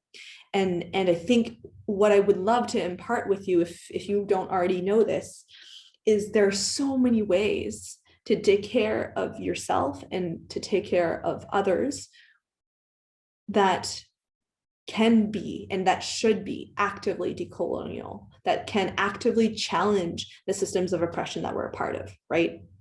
That so that as we're trying to find rest and as we're trying to find recharge and to build back our stores, that we're not, you know, depleting the planet, that we're not appropriating from other cultures, right? Like I have a good friend who just, it grinds his gears so much, you know, how commercialized yoga has become, right? And how white it has become, right? And how so much of his culture and his like religious beliefs have been appropriated and commercialized and made only accessible to those who are very wealthy, mostly white, very able-bodied, you know. And so, and how do we bring it back, right? To yoga is about breath, and it's about self-awareness and about practice that doesn't necessarily, like that I think we've been taught, unfortunately, that we need access to money, that we need to look a certain way, that we need to have the right clothing to even access yoga is an example. And I know that I'm just picking that as an example, but I think there's so much about self-care that has been commercialized to us and sold to us that you can only have access to this if you have a bath bomb, right? Or like, you know, like you need candles and you need like whatever this is that's material to in order to treat you. And I don't think that we shouldn't treat ourselves. That's not necessarily the point that I want to make, but I think just to invite us to widen our awareness about the ways in which we practice self-care and whether they perpetuate the systems of oppression that we'd like to fight or whether they actively challenge them. And then the second piece about moving from self-care to community care is really that like it is really hard to be well when our society, when our environment is sick as well, right? And for me, like, you know, I really struggled with self-care for a long time because it felt like it was another thing that you had to add to your to-do list to take care of yourself, right? And I know that I was approaching it wrong, but it's also impossible to take care of yourself if you're working a job that is so demanding or that, you know, they're like, oh yeah, take vacation time or like take the time off work or take your lunch. But you don't actually have the time to do that because of the workload, right? That you could take your lunch right now, but that means you're working until 9 o'clock tonight, right? Like that, you can't do self-care if the systems around you are not necessarily there to support you. And so that's where like what Mandy shared around, you know, organizational practices changing, right? To allow people to actually take that self-care is so transformational that we actually need to enable not just ourselves, but enable one another to give ourselves permission to rest. That rest is not weakness, that showing emotion is not weakness, right? Being a human being that has feelings is not weakness, and it's not a sign of, you know, being less productive as a worker in a organization. And so really looking out, like if you have the capacity to take care of yourself, because it has to start with yourself, like you have to take and put your oxygen mask on first before you help others, right? They always tell you that on the plane. And I think that's a very apt metaphor for self-care and community care. But once you have your oxygen mask on, is to look out for the ways that we can actually take care of each other as well, right? That maybe we're policing other people and, you know, judging how much vacation time they're taking or how much sick leave they're taking, you know, like really checking ourselves and noticing our unconscious beliefs about people and like how lazy they are or how, you know, XYZ because of their relationship to work, right? Like who knows what's going on in their life? Maybe they have a sick parent. Maybe they're struggling with an illness themselves. Maybe they have kids that they have to go home to at the end of the day. And I think I feel like with COVID, there's been an increased awareness of this just because so many of us are working from home where the rest of our lives are surrounding us as opposed to going to work where we're able to compartmentalize and somewhat keep things separate, though I don't think that's ever really true. But I think the reason why I emphasize community care so much, and this is a story that I was sharing with my friend earlier today as well, is just that I grew up in a culture where I never had to watch my own back because I knew that my parents, that my sister, that my cousins, that my aunties, that my uncles, that my grandparents, they were all watching my back. And so I could always watch someone else's back. I was always watching my family's back because they were all watching mine. And it's very different than my experience in the Western culture. It's very different than the individual kind of experience that where you have to self-advocate, where you have to stand up for yourself, that you need to protect yourself first. And so that's been a learning experience for me from that cultural perspective. But that works within a society where everyone is doing that as well, right? And so like my invitation is like, how do we do that for each other as well? Like notice the folks that maybe have faded out because they're burnt out, because they, might be battling mental health challenges, might be going through depression, going through anxiety, right? Oh, sorry, that's just my alarm. And I think just really emphasizing that our self-care and that our community care, as much as we are aware of it, needs to be intersectional, right? Because we don't want to perpetuate systems of oppression as we're just trying to take care of ourselves, right? And sometimes it's a lot to think about. And sometimes we don't know. I think that's the very definition of privilege, is that you don't see it until someone tells you, or you do your education, you go and find out, you do your work, right? But for those of you who are listening and that, who might be like me, who might have grown up with immigrant refugee parents who just like don't understand the concept of rest and relaxation. Like, what is a vacation? Like giving yourself permission to take that, to experience rest, to center your own joy, to center yourself is radical, is absolutely radical. It's transformative. And what I've been told over and over again by my mentors and those who have been in this movement for much longer than I, is that you want to be here for the long haul, right? It's more important that you're here for your whole life as opposed to being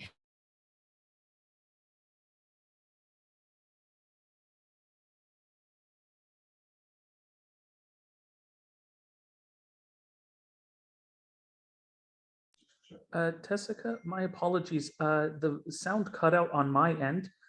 Is everyone able to hear you? I will unmute myself. I think it was just okay. Where did I cut out, Yusuf? Do you mind just reminding me so I can... Seconds ago. Okay. Or sorry, I meant like, what's the last thing that you heard?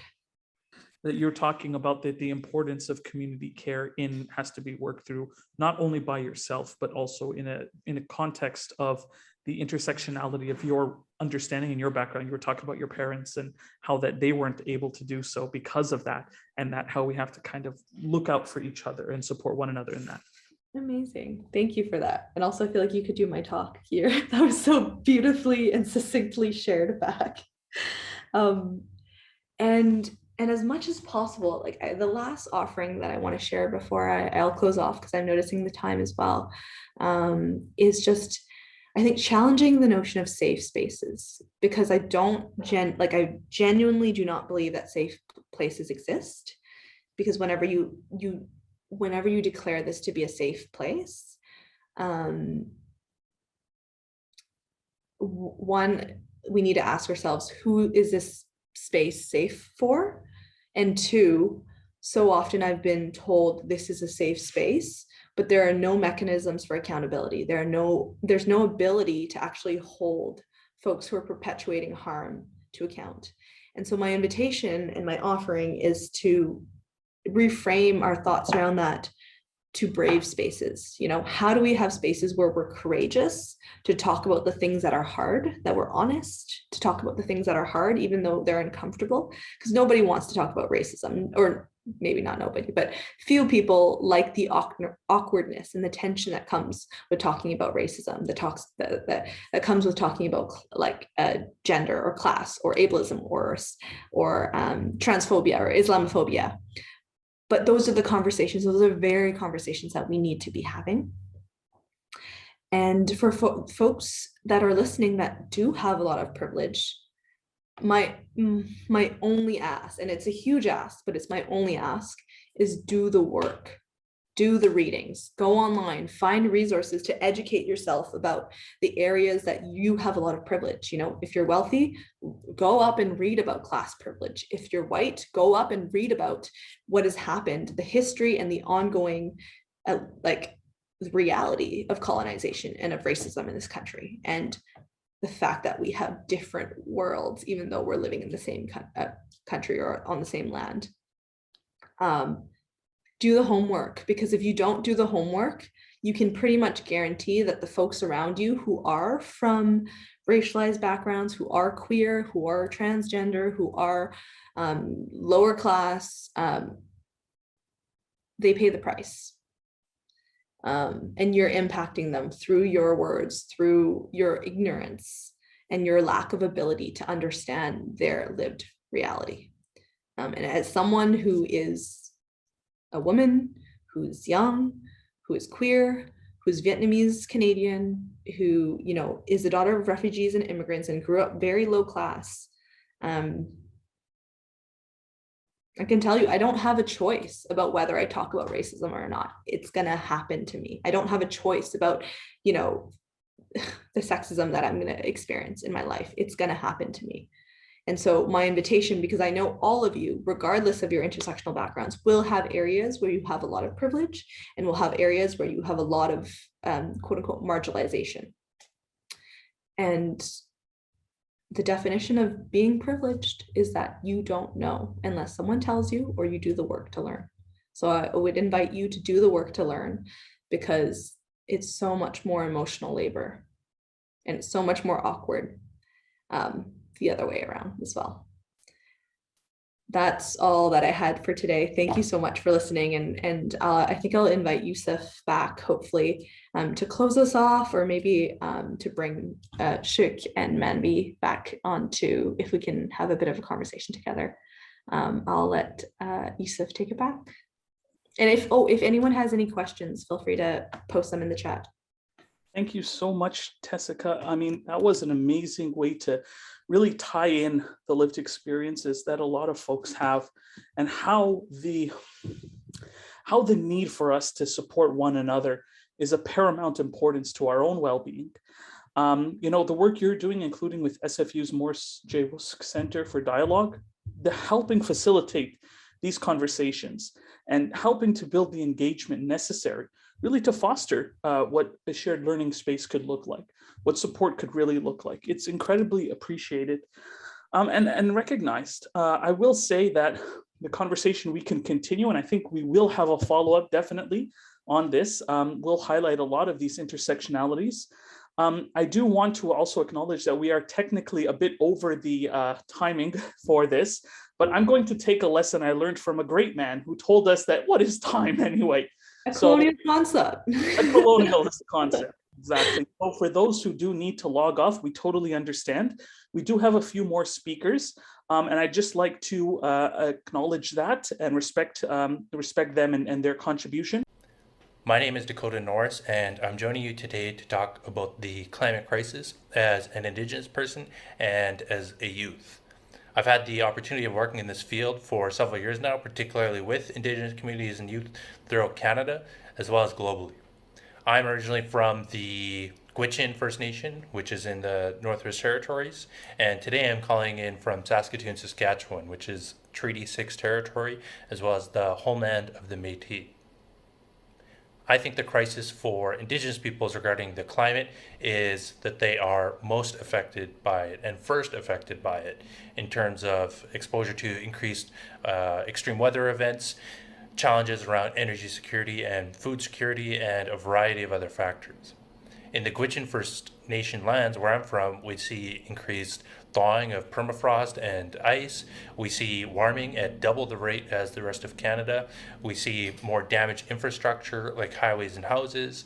It's becoming increasingly more difficult to predict weather patterns and animal patterns.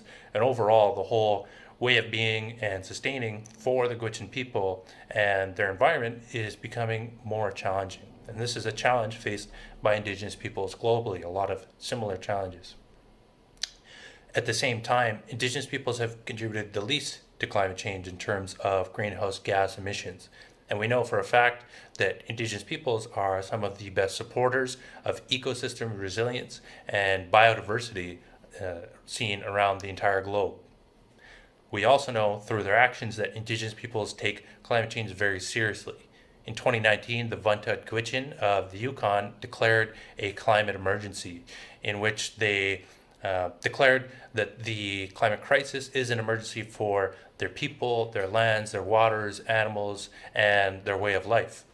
They called on all levels of government and organizations to coordinate to address this crisis and prevent further warming. And they called on these people to do so in a way that respects both the traditional knowledge of Indigenous peoples, which supports that biodiversity and resilience, as well as established science. So we know Indigenous peoples take this very seriously and they're inextricably linked to this crisis.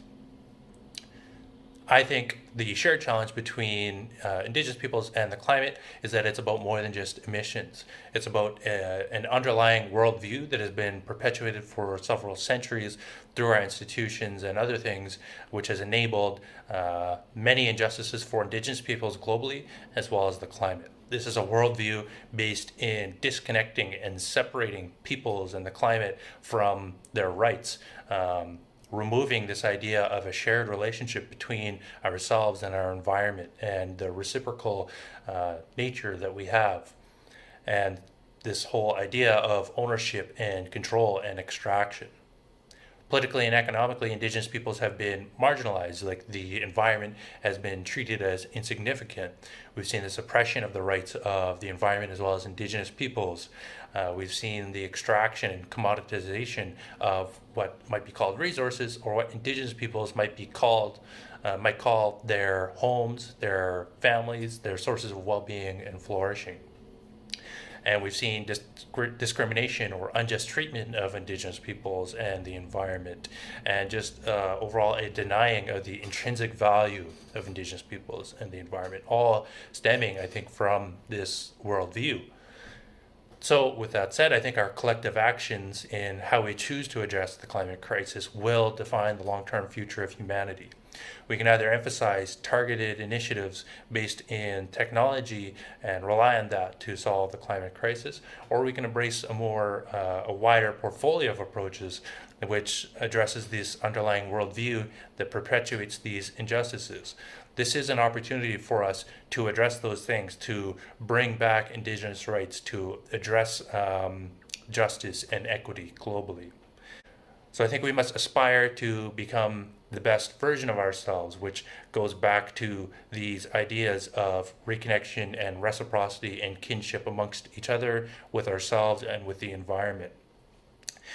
We unfortunately don't get the privilege of knowing where we will end up, but we are responsible for the process of getting somewhere that supports our well-being and Earth's well-being and flourishing. So moving forward, I think we can bring this about in many ways. We know that Indigenous youth are among the fastest and largest growing populations in Canada and globally, and their organizations have some of the highest rates of innovation. So if we can provide culturally appropriate support to these youth and to their organizations, perhaps they can bring about a lot of climate action that is grounded in a more holistic, more reconnected worldview, which supports more inherent sustainability and justice for humanity and for Earth.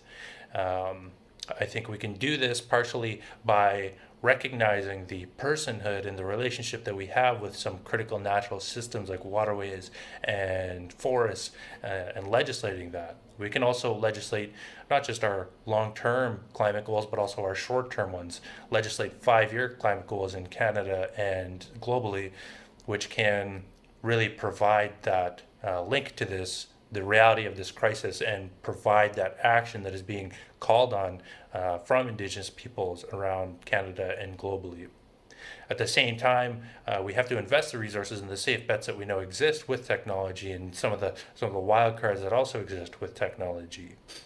So, and ultimately, I think recognizing and acting upon the rights and the intrinsic value of Indigenous peoples, of the climate, of their worldviews, and our shared relationship amongst all of these things will bring about the climate action that we need to address this climate crisis in a way that supports Indigenous peoples. So with that said, thank you for your time, and I hope this has brought about some new ideas and perspectives for the climate crisis from the perspective of an Indigenous person and a youth. So I'm going to invite my colleague Ryan Chan to actually speak next, because he is calling from Toronto and it is getting a little bit late there. So Ryan is with the Chinese Canadian National Council for Social Justice.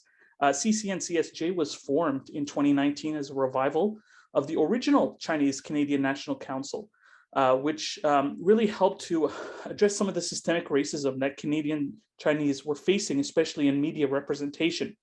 Ryan is a social advocate who has a legal background from the University of Toronto. He's committed to effecting social change and also serves on the board of directors at the Federation of Asian Canadian Lawyers.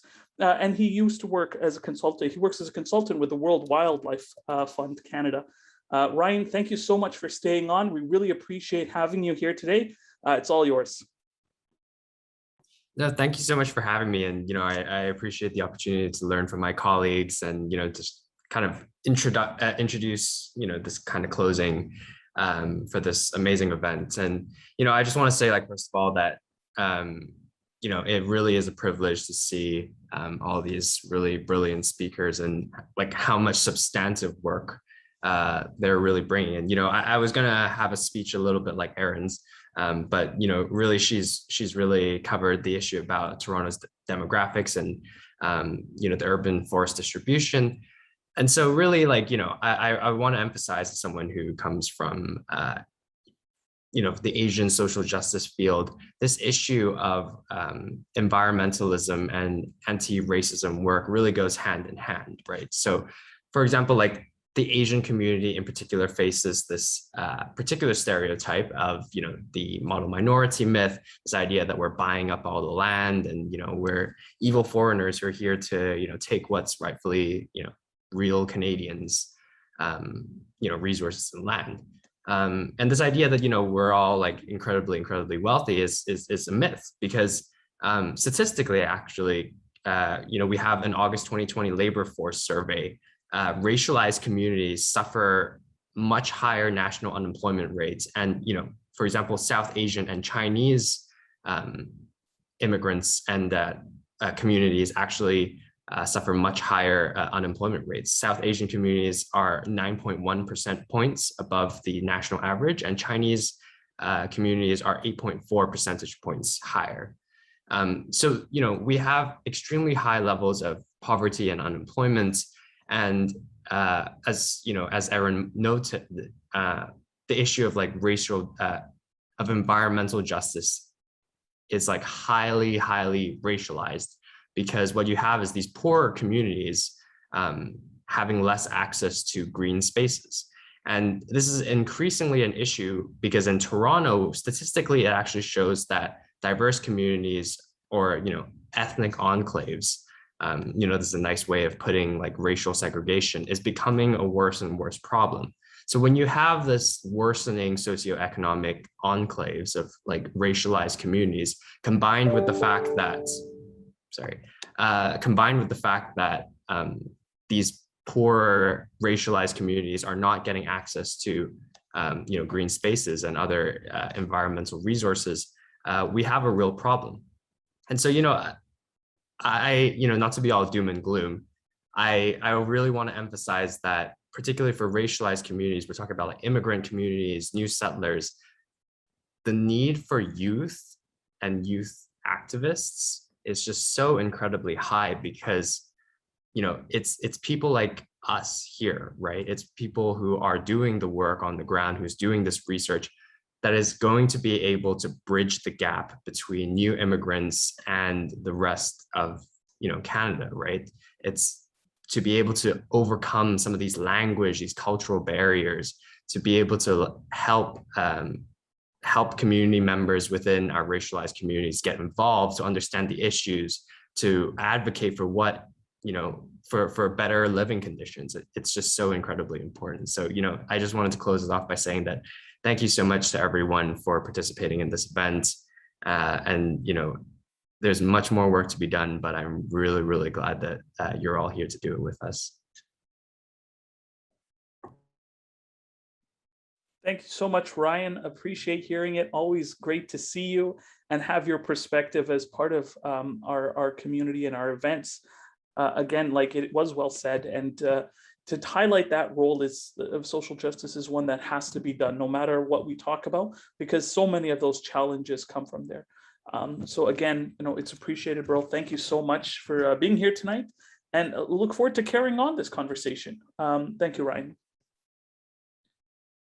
Now, as we get near our last few speakers, I'd like to allow Adel Nathani, the co-founder of Green Ummah, to share some words with us. So Green Ummah is an amazing organization that really strives to build awareness and understanding about environmental challenges and activism within the faith community, specifically the Muslim community, and how we should all work together from our various principled backgrounds to achieve this change. Adel, thank you so much for joining us. I know it's a bit late where you are, and we appreciate you staying up to share your voice. Of course. Thank you for that introduction, Yusuf. And before I begin, I just want to acknowledge that I'm currently located in Windsor, Ontario, which is the traditional land of the Three Fires Confederacy, the Ojibwe, the Odawa, and the Potawatomi. And I want to acknowledge the privilege that I have as a settler here in Canada, especially when looking at our Indigenous brothers and sisters. We're privileged in all aspects of life, ranging from social benefits, schooling, housing, employment, the criminal justice system, the environment, so on and so forth. So I think it's important to start off with that. And as a Muslim, I'd also like to make a quick and short prayer for everyone who is oppressed and struggling with colonialism throughout the world. And I hope that they're lifted from that struggle sooner rather than later, and that we can all be conduits for good and participate in the anti-colonial movements. And on that note, also, I want to thank all of the wonderful speakers who have gone before me. It was amazing to hear all of the stories that you guys have to tell and to learn from each of you. And I think I've picked up a little something from everyone who's spoken. So thank you for sharing your wisdom and your time with us here tonight. And I guess with that, I'll jump straight into kind of what Green Ummah is. So Green Ummah, as an organization, we're working towards building a holistic environmental movement within the Canadian Muslim community. So I was in law school when I was working on a project with the Center for Cities, where we discussed the importance of tackling climate change on all fronts and the gap that existed for climate-related programming through religious teachings and religious communities. And this led to the idea of creating GU, or Green Ummah. And at the outset, we discovered three things very quickly.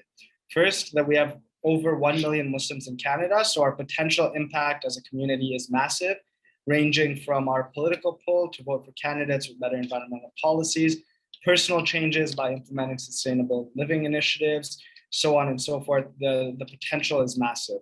Second is that through Islamic teachings, we already have a guidebook on how to engage with the planet and all the creatures on the planet in a nature-friendly and sustainable manner. And the third thing was that people were interested in being involved in making a difference, but they didn't know how to navigate this very overwhelming problem.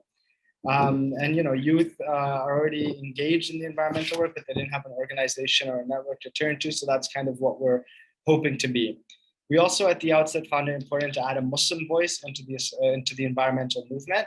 There are very few Muslim groups working in this space. And while not monolithic by any means, the Muslim voice, like that of many minority groups in Canada, has been largely ignored or overlooked when discussing the climate. The climate is an existential crisis, and that can only be solved by working together and including everyone in the solution building and recovery. Otherwise, the same groups that have been disproportionately impacted will continue to be disproportionately impacted by climate change. At the same time, at Green Ummah, we also find that it's our responsibility to raise the voices of and to give a platform to, and to advocate with other folks around building a strong anti-racism collective within the environmental movement. So what do? We started up as an organization right as fears over the pandemic were starting. So like all of you or many of you get to pivot entirely to the virtual world. So far, we've run 2 successful Ramadan campaigns, where in Ramadan, we provide sustainable tips to the Muslim community.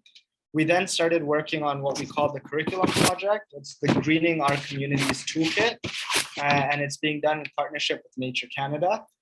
We've worked with a large team to create 4 modules focusing on the climate change crisis, addressing our biased worldviews, Islam and the environment, and environmental racism, with a particular focus on Indigenous and Black experiences on Turtle Island, specifically in the land we now call Canada. These lesson plans will also encourage and provide tools for students to engage with nature, including outdoor elements and trips to national wildlife areas or migratory bird sanctuaries, in an effort to start reducing the barriers to accessing nature.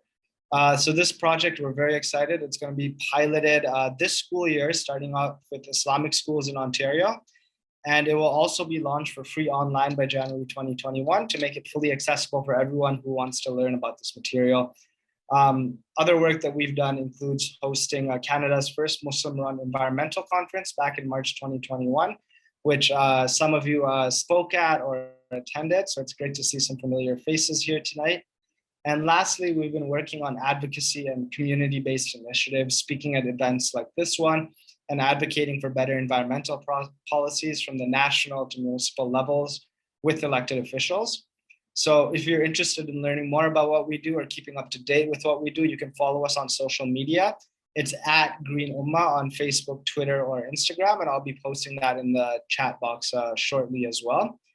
And I'm not going to take up too much more time today, but to conclude, I just want to kind of give a positive note, especially in the face of all the eco-anxiety, the pandemic anxiety, and anxiety in general that everyone's going through.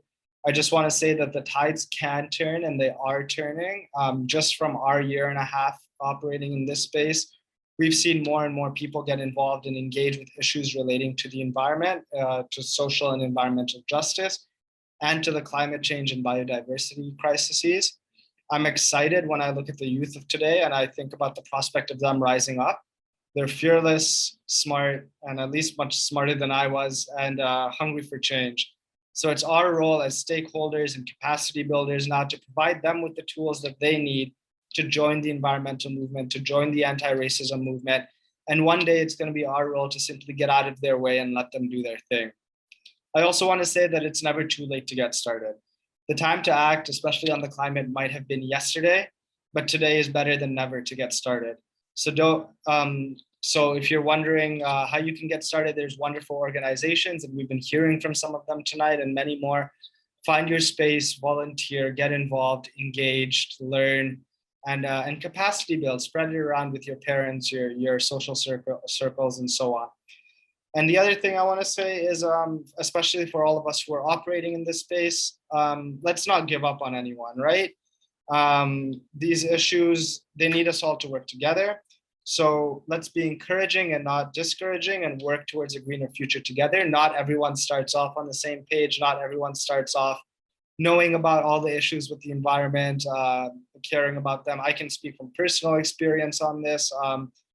Growing up, I would go to science class or whatnot, but I wasn't really engaged with this. But as time goes on, people do change, people do learn, and we need to give everyone that opportunity and go forward together. And with that, I think I'll conclude my remarks. I'd like to thank the organizers for having me on. Again, follow us at Green Ummah and keep up with some of our exciting initiatives coming up. Thank you, Adel. The work you guys do is always impressive and amazing. I can't tell you how wonderful it was to have found you, and uplifting to see that there is such passion in the Muslim community for dealing with this challenge and for taking a leadership role on it. I know it's very late there, and we thank you again for staying up to share your voice. It's so important, and we really appreciate it. Shukriya. Thank you. Thank you for having me. Now, friends, our last speaker, our last live speaker is Eknor Kaur, a senior volunteer with the Kids Play Foundation here in British Columbia, in the Lower Mainland. Eknor is a first-year student at UBC with ambitions to pursue a career in medicine. She's been volunteering with Kids Play since 2018 and is now one of their senior volunteers. Kids Play is a nonprofit organization working towards keeping kids away from the lifestyle of drugs, gangs, and violence. In Eknor's portfolio and the work she's done, she's helped to organize tree planting events. She's worked with several external organizations. And one of her fondest memories from her work at Kids Play and in this journey has really been seeing youth and adults come together to really plant trees in their first tree planting event as a symbolic action of communities with lived experience with differences coming together to plant the seeds for a better future. Eknor, thank you so much for staying here, and we appreciate your voice. It's all yours. Awesome. Thank you so much for such a heartwarming introduction. Good evening, everyone. Thank you so much for sticking until the end. I'm going to try to keep this short and sweet because we are quite a bit over time. But I would just like to initially start by doing a land acknowledgement by saying I would like to start by recognizing and acknowledging that I'm situated at this moment on the unceded traditional territory of the Tsawwassen First Nations, and that I'm extremely fortunate to have the opportunity to learn, speak, and work on this land. Just to start, a little bit about me. I'm, again, as Yusuf said, I'm a senior events coordinator at Kids Play since 2018. I'm an incoming first-year student at UBC studying Bachelor of Science and in the Master of Management dual degree program. I'm also the co-lead of the environmental portfolio and a member of the Sikh and Punjabi community. I'm just going to start off by talking a little bit about Kids Play Foundation. Kids Play Foundation is a registered charity that was initially started in 2015, founded by Cal Desange, a veteran officer who just completed their 20 years of service in VPD. Kids Play's main goal is to combat the crisis that we have with drugs and gangs at the moment. We're working towards keeping kids away from the lifestyles of drugs, gangs, and violence. And we're doing this through providing them free opportunities, free resources that will help them get a positive outlet to deal with anything they need to deal with. So in doing that, we've actually come out to working in 5 streams. We work in terms of running sports events, educational events, mentorship programs, counseling programs, as well as the environmental portfolio, which I'm going to be talking a little bit more about right now. Before I go into all of that, I just wanted to take a moment to share the motto that Kids Play has. We like to start off always by saying that it takes a village to raise a child, and we wish to be that village. So to me, this obviously means that it takes a village to raise a child, as in that it takes more than one person to give a child the skills, the tools, the resources they need to thrive and be future leaders, innovators, and so on. But other than that, to me and the environmental team at Kids Play, it takes a village also means it takes more than one person to act on the climate crisis. It takes more than one person to create sustainable change. So I just wanted to add that there. With that being said, I'm just going to quickly go over some of the stuff we've been doing at Kids Play to combat the climate crisis that's happening right now. To start off, I'm going to start by a personal story instead. Tree planting was initially started around 2019, I believe, early fall. This happened a little bit after I went on a road trip in Alberta. I came back from the road trip to BC, and on my way back, my family was driving 8 hours, and on the way we saw constant wildfires, smoke, everything, and it was just, I think that was the time it really hit me that the climate crisis is real, it's happening, it's now. And that was for me a really huge milestone in starting and initiating the portfolio we have at Kids Play. And because the wildfires are such an integral part of my realization towards the climate crisis, I wanted to do something to act upon that. And so did my fellow peers as well, who got to see this upfront at hand. So what we started was we started a tree planting initiative where we partnered with the city of Surrey and we planted around 1,000 trees and native shrubs in the Lower Mainland because, actually I'll explain because in a minute, but we planted these because they're needed at the moment, especially because of the wildfires. And here I have some pictures. Yusuf earlier mentioned one of my fondest memories was seeing the community, the children and the adults come together to kind of help the environment around us. And these photos just share some of that. They share some kids in the pictures, some police officers, all different people from all different diverse parts of the community coming together for one common goal. And I just find it really heartwarming to share that. So why do we plant? What I was trying to mention earlier, this year, I believe it's only been like half a year so far, but we've almost had 1,500 wildfires in BC alone, 4,000 in Canada. This has burned near, I think, 2 million. Yeah, so 2 million hectares across Canada, which is obviously why we need to start rehabilitating. We need to start bringing that, we need to start bringing the native species, we need to start bringing trees back into our local economy. So that's why, just gonna keep it short, sorry. That's why we are doing that. So, 1 second. All right. With that being said, I cannot speak at this point. It is so late in the day.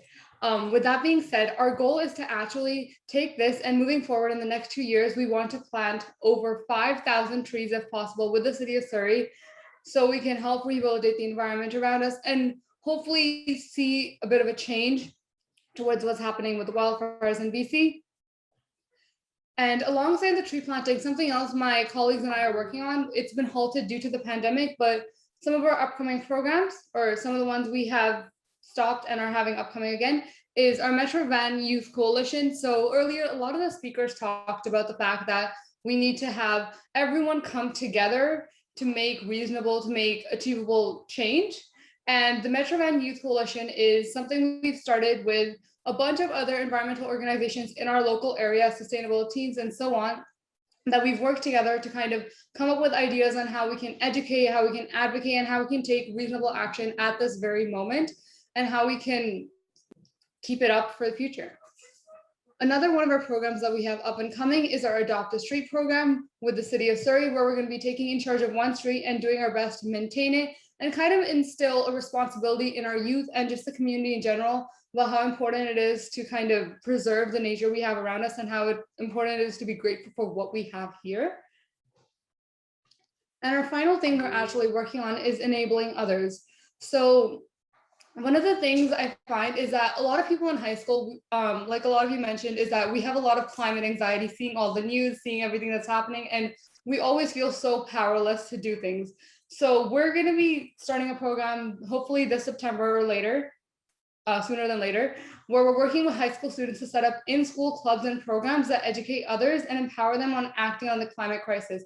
So our initial draft plan right now is that we're going to be going to schools in the Lower Mainland, starting with the Surrey School District. We're going to be presenting to them, and we're going to be providing them with opportunities, doing workshops with them, and giving them funds so they can actually start making some change in their community, and they can feel more empowered to act on the crisis in the future. With that being said, actually just referring back to this, but the last thing I would like to leave you guys with is act locally, and build. I know it's really intimidating for a lot of youth, including myself, to deal with just wrapping your head around the entire idea of we are next to deal with the climate crisis. This is on us, and it's really intimidating to know that it's on us. So what I suggest the most is to start small, find a near local organization and work with them. There are so many resources available. Kids Play has so many resources available. Just find a simple organization and go work with them and start doing some feasible change. For me, that was planting trees. When I planted my first tree, it just changed so much for me because I knew that I was actually doing something to change the environment. Because when I go back to that park, I don't know how many years later, I'm going to see that tree that I planted a few months ago. I'm going to see it grow into such a huge tree, and it's going to be a part of this amazing environment and all. And just being able to see that, knowing that you made that change is super empowering. And hopefully, as it did for me, it hopefully helps you as well be more empowered